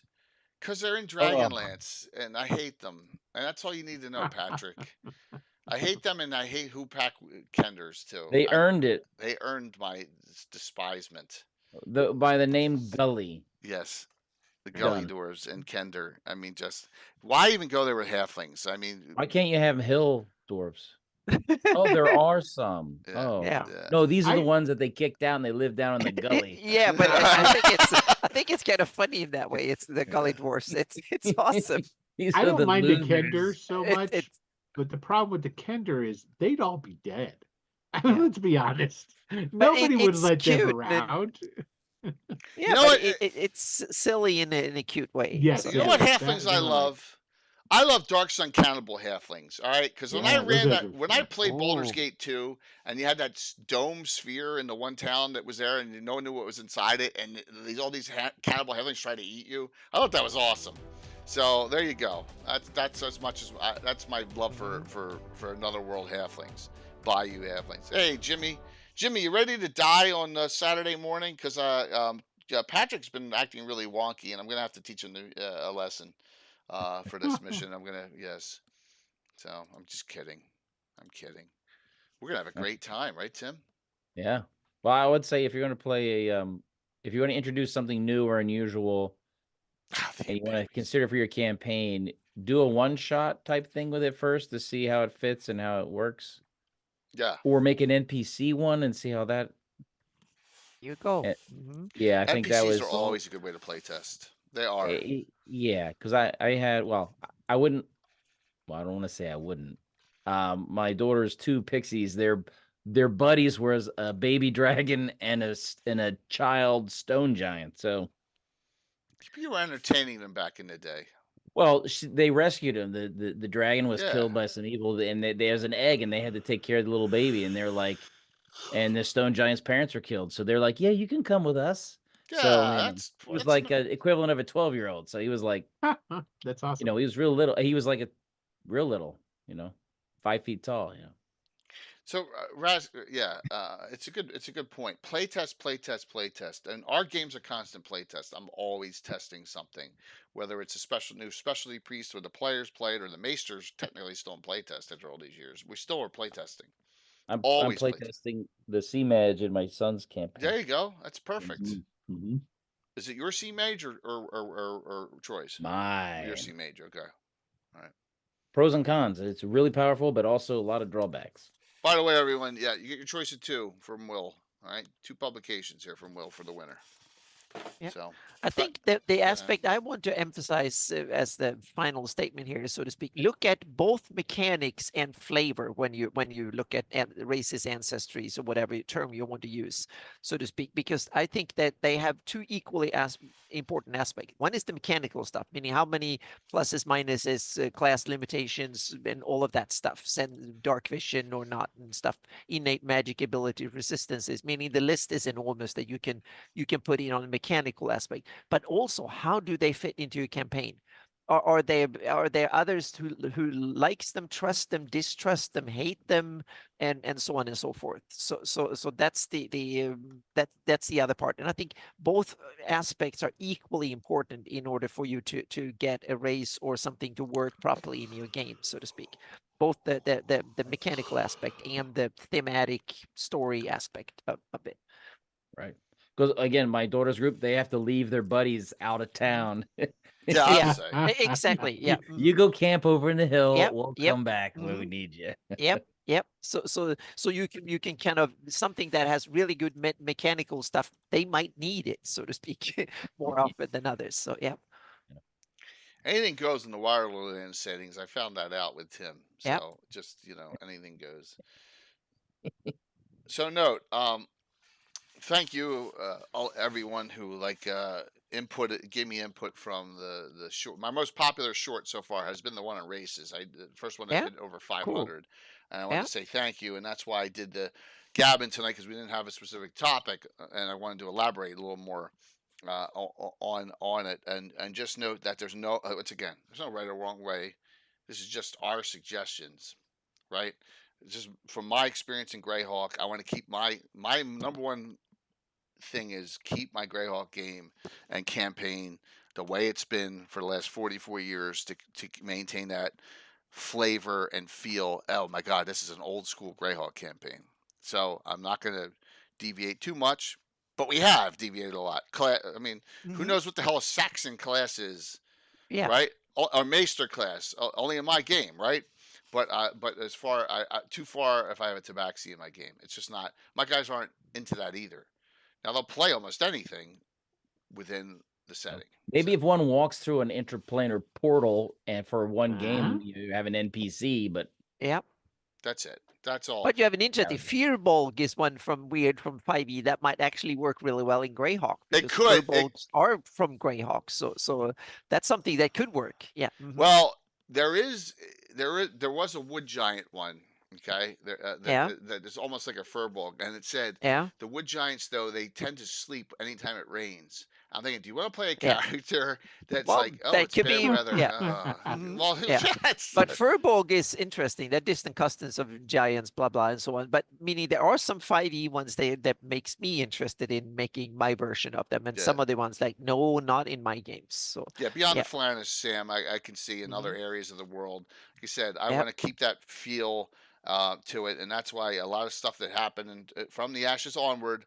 Like I barely have incorporated anything from Living Greyhawk, and not going, just little tips, little bits, and a lot of stuff I undid from the Ashes as well, because I want to keep the game to where it's my game, it's our Greyhawk, and it's so far so good. Yeah, and I'll say this, I have a lot of all-star games and special events, right?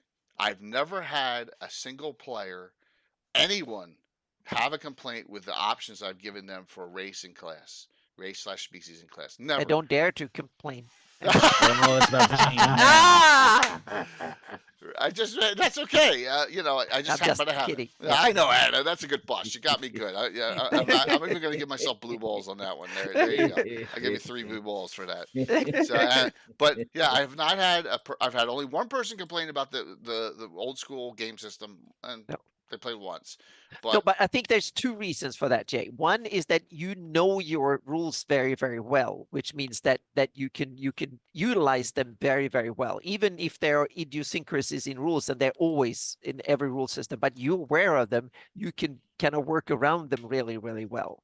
And that's, I think, one of the main reasons that people don't complain, because you can choose the limitations because you know your game well. And that's another advice to DM: know and understand what you want to accomplish, and know your play style and be familiar with it, so to speak, because that way you know what limitations work for you, and that's really important in order to make your players happy. Okay, Jer. So yeah. But it works out well in the end, since Jay is rolls so Yeah. horribly. Yeah, it does. And then, Fritz Yeah. becomes a hero. Yep. So yeah, I hope you all enjoyed this discussion. I know we've kind of gone over the 2 hours here, but just note that please feel free to continue to ask questions. Ask them on YouTube, ask them here, ask them in the community, ask them on the Discords, and we'll continue to go with discussions. We next week's open for what the Gabbin top is going to be. The week after, we got Keith Baker, so we got some special guests coming.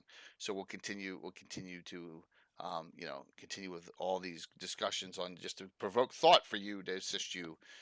But we suggest, if you haven't, join up with the Greyhawk community, because it's an awesome community. We had like 60 people at GaryCon.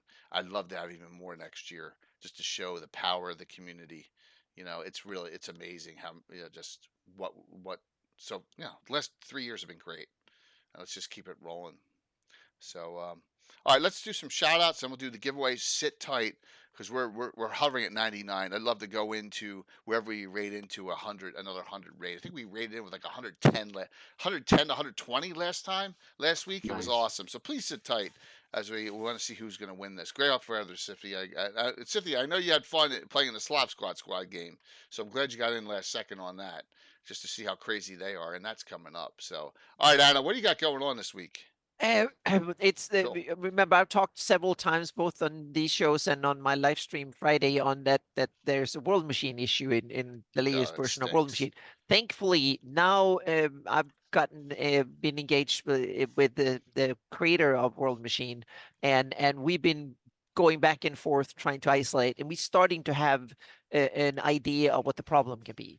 So hopefully a solution will not be too far away, so to speak. So it's good. So that's why I haven't posted anything or whatever. I've been super busy we're trying to isolate. So my part of the deal has been trying to figure out what goes wrong when, so to speak, and then leave crash reports and stuff. So and since I have 2 machines with different hardware, so I've been reinstalling things, I've been tweaking with the hardware, and I've been crashing it on purpose over and over and sending crash reports and stuff. So we're starting to isolate what goes wrong, and we're trying to find out when it goes wrong. So soon, hopefully, they can nail down exactly what is going wrong and then how to fix it. So we are on the path to find a solution to it. So hopefully that can be fixed, so to speak. And I really depend on I want that tool to work properly. So that's why I devoted several days to trying to help out fixing this problem. So that's why I'm being delayed in things, but there are things are coming, but it's just that I got delayed. But this time it was for a good reason, to try and get one of my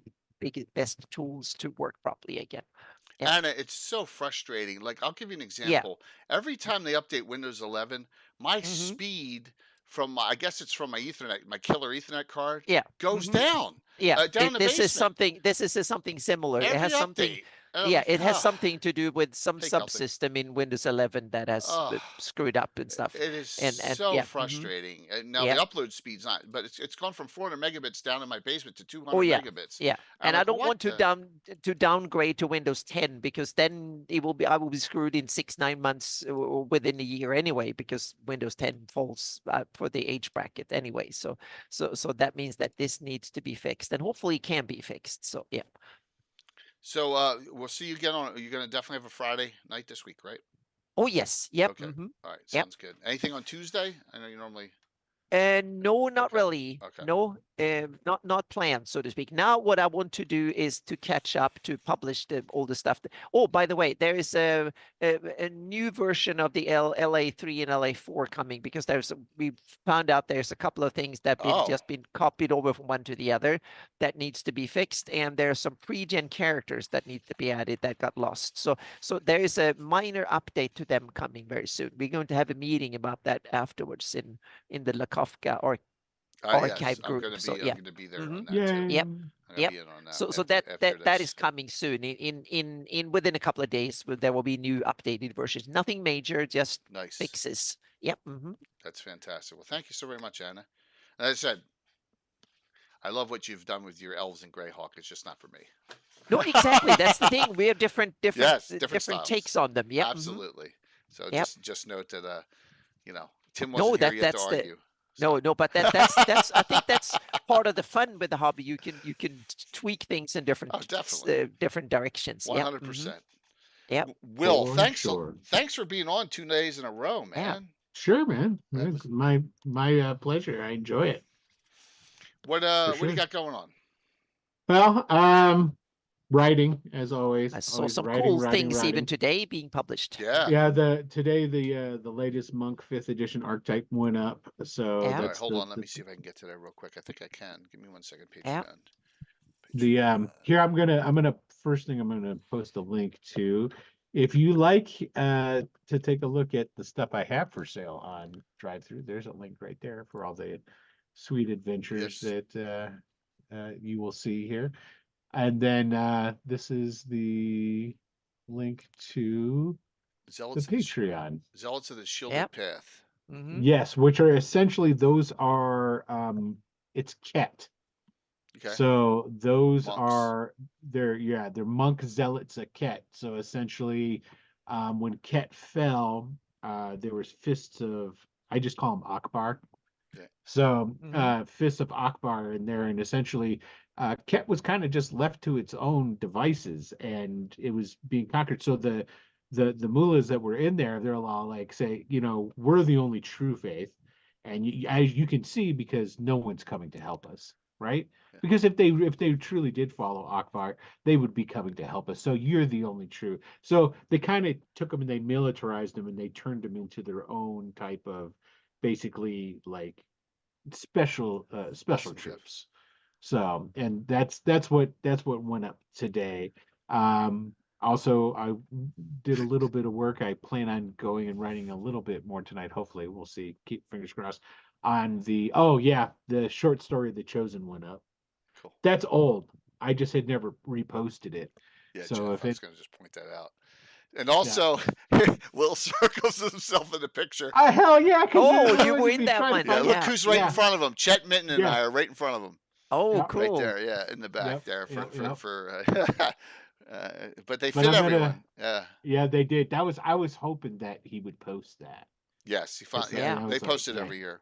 So Yeah, so that's it's Are pretty you guys cool. wearing Hawaiian shirts? Yeah, I of was course. going Look to at say, I that. didn't I got a have a bright yellow Hawaiian Hawaiian shirt. shirt on. Hold on. I Yeah. need to get a That's not Hawaiian gonna let shirt. me bump Make this sure I up in make it resolution. to that picture. Mine was There you go. all Yeah, see, I got this bright yellow one on. tiki Yeah. faces Yeah. on it.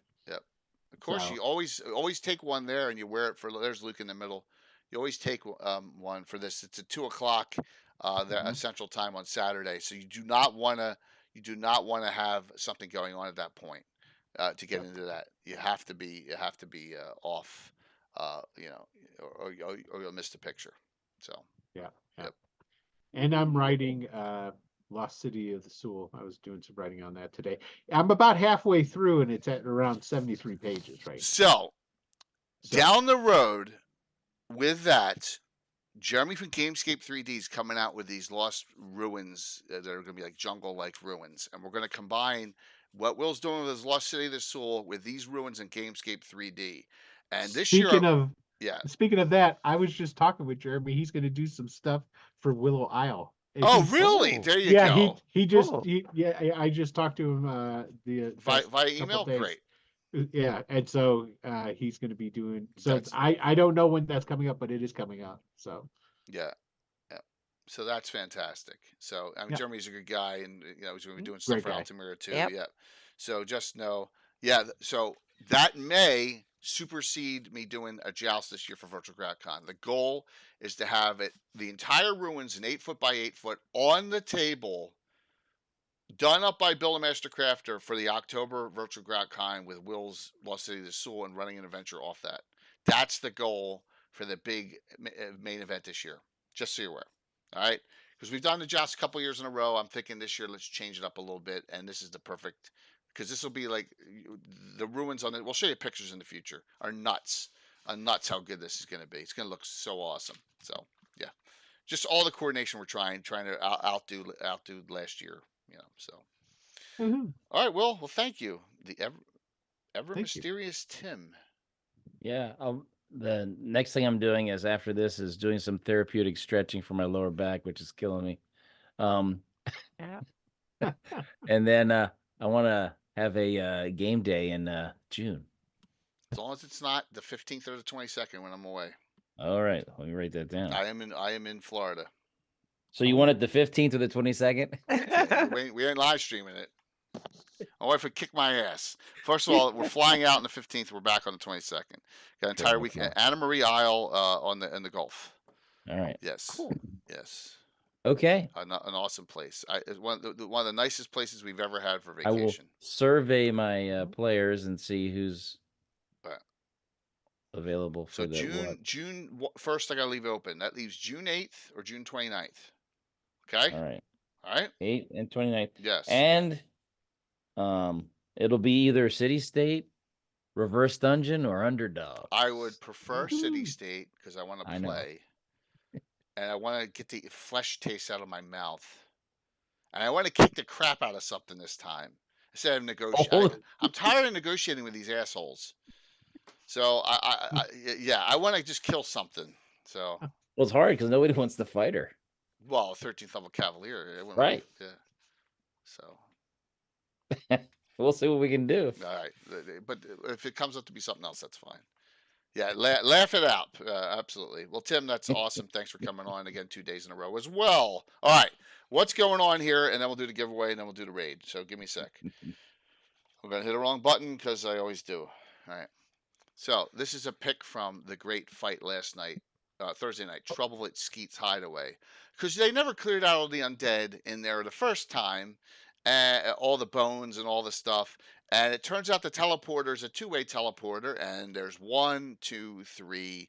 Turns out female necromancers. If you know your lore, there's a town near Harby called High Pass, where there's a coven of female necromancers. It's right in published source, and they're gathering power, and you're going to use this to maybe one day invade Harby with the legions of undead. And they're finding this out under Skeets' bar, right? So here's a fight with a bunch of Juju zombies and the player characters. Excuse me.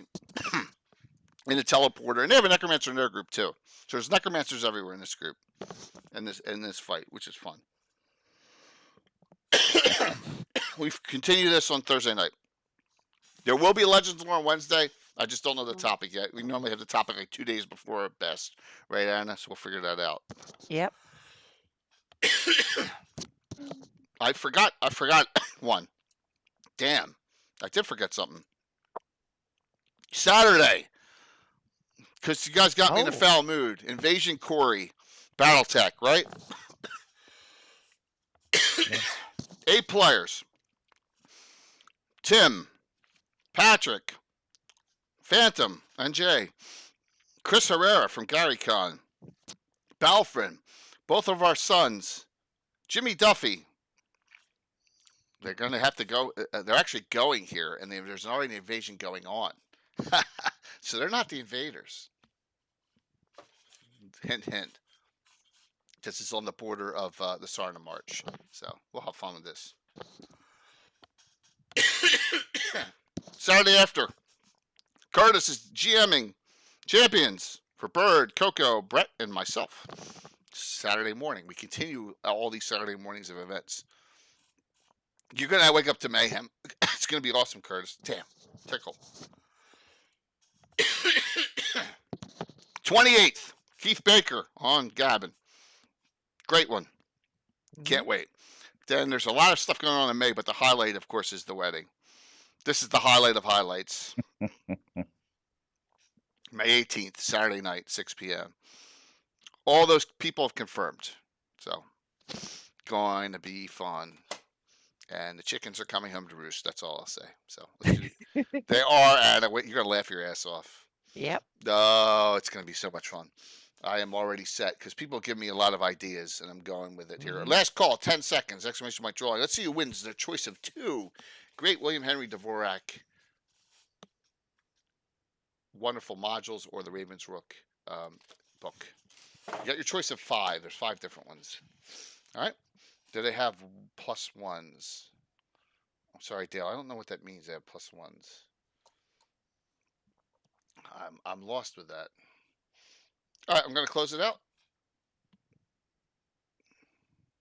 Let's see what we got. I think if you're going to Oh, for the Oh! wedding invites. a +1. Yeah. It's sure. the invite personally or +1. Yeah. Yeah, they all have red shirts on. Oh. Anyone who's a +1 has a red shirt on. Oh no. Jay is very cruel to your guests. And Yeah. to the musical guests, the red. By the way, Tim's character, one character, Hugo Stiglitz, had to group the red shirts. The and red they all shirts. died. Boy, they all died. So that was your own fault, though.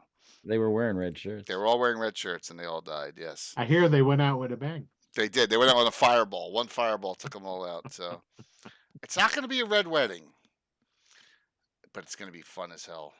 I mean, It's gonna be white wedding. It's going to be awesome. Yeah, Here we Barely go. Idle The there. winner tonight. Then please stay on as we're going to raid the Darling, because I think Eric Martin is playing their game tonight. So we'll say hi to Eric. Closing out. Here comes the winner. Planning on winning. Tick tock, tick tock. Winner!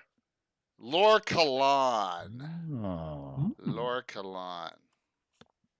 Lore Kalan, are you in the U.S.? Because if you're not in the U.S., then I think I'll have to give you a gift certificate to. Yeah, but congratulations. Yes, as long as you're on, Lore Kalan. If you're not in the U.S., then we're going to have to do something. Let me see. It's Lore Kalan on. Lore Kalan is on in chat. So, I don't see Lore Kalan saying I'm here, though. I'll give him 20 seconds. There you go. There he is. Yep. Yeah. You're going to, you're just going to pass then? Are you sure? I mean, I could do something PDF, but yeah, I can't ship. You're like, where are you? You're in Poland? I always forget where everyone is. Yeah. So we could do something like you're UK. Yeah. I could drive through some amount of money so you could get them yourself, right? I was just gonna say, if you want to send me there you go. the email that you have connected to your drive-through account, I will send you a code, and then you can get the book. All right, so this is what you're going to do, Lore Kalan. You're going to whisper me your email, and I will give it to. Whisper me your email. I will give it to Will. Okay, just put it right here in whisper chat and Twitch, and then I'll take care of that. I'm going to draw another winner then. Okay, fair enough. Yep. Draw another winner. All right, fair enough. Resume. Whoops, closing entries back up. Here, we'll draw another winner. Yeah, Will is the problem solver. That's the way to do it. Yeah, that's okay. Cardman. All right, Cardman. I got Cardman's information. Cardman, Okay, you won. awesome. Congrats, man. Yeah, and we love Will's. All right, book. so Yes, we Lore do. Kalan, just whisper it to me. We got it, and Will will help you out. Okay. Awesome. So I thought I had the chance to add to my Will's book collection. Well, everyone does. Just go to drive-through, and we'll link it again, Yep. and you can Oh, get I all know. this stuff. But I would. Or He you can wants come, he wants me to sign one for me. You know, or it's you can like come to gotta my come- house. You can come to my house when you're on vacation. When I'm you on go. vacation, steal it all. So there you go. It's a good idea. Yeah, I know it is. I always come up with good ideas. So, all right, Will, I'm gonna send that to you via. Give me 10 seconds here, and Yeah, and email. here's, Emails put right there. the- Emails in. Emails in. All right, there you go. So, thank you all. What a great show. Anna, thanks. Oh, Will, thank thanks. you. Tim, Thank- thanks. Thank you. Yep. Yeah, we could all go to Page. We are, well, guess what? All my players, with the exception of one, who will remain anonymous, Alan, are going to be at Page. All Yep. of them. Even Yep. ever mysterious Tim is going to be there. And Tim will Oh, be a cool. rock star when he's there. I guarantee it. Tim, Bill, Mhm. Master Crafter, Tom, and Walt are all going. Yep. So, You coming in- I'm you going. Will, coming in you going cosplay? too? I'm gonna try. It is definitely on Awesome. my list to Yep. do. mhm, Yes. That's good. It seems So- like an awesome convention. Yes. I haven't Yeah. been there yet, but yep. mhm. yeah, we'll all be there, and I'm going to run something momentous, a couple times, and I'm going to be there Thursday night too this year for the VIP party. I'm not going to miss it this year. So we'll see you all. See you all Wednesday night for Great Legends of Lore. We'll kick the week off for another 4 streams. Yep. And thanks for all the support. You're all wonderful. I love you all, and we'll see you Yep. soon. How Pete is that? Raid I'll set keep up. this in. We're gonna Yeah. raid in the bone. Say hi to Eric Mona and say, "Go, Eric. You're go. Venerian Ford's gonna die." See what he said. No, don't interrupt their game. Don't interrupt their game. Good time. I'm gonna go for Pathfinder, boys. Will, have a good one, man. All right, I'll talk to you guys See soon. you soon, man. Thank you Yep. so very much. Thank I you. gotta go Bye. too for that whole. I gotta go stretch. See you, Yeah. Ever Mysterious. Okay. I'll see Yeah, ya. I'm off too. I'm getting hungry. Oh, so- she's so just talk to you painting. soon. She's just painting. It looks like they didn't have their game. Oh, okay. Well, anyway, yeah, I'll just leave and then come back for our meeting in a couple of minutes. So. Yeah, I will do the same thing. Mhm. It's not on Zoom. I think it's just in Discord. Yeah, I think it's in Discord. So, okay. So talk to you soon. All right, I'll see you soon. 5, 4, 3, 2, 1. Raiden in. See you soon.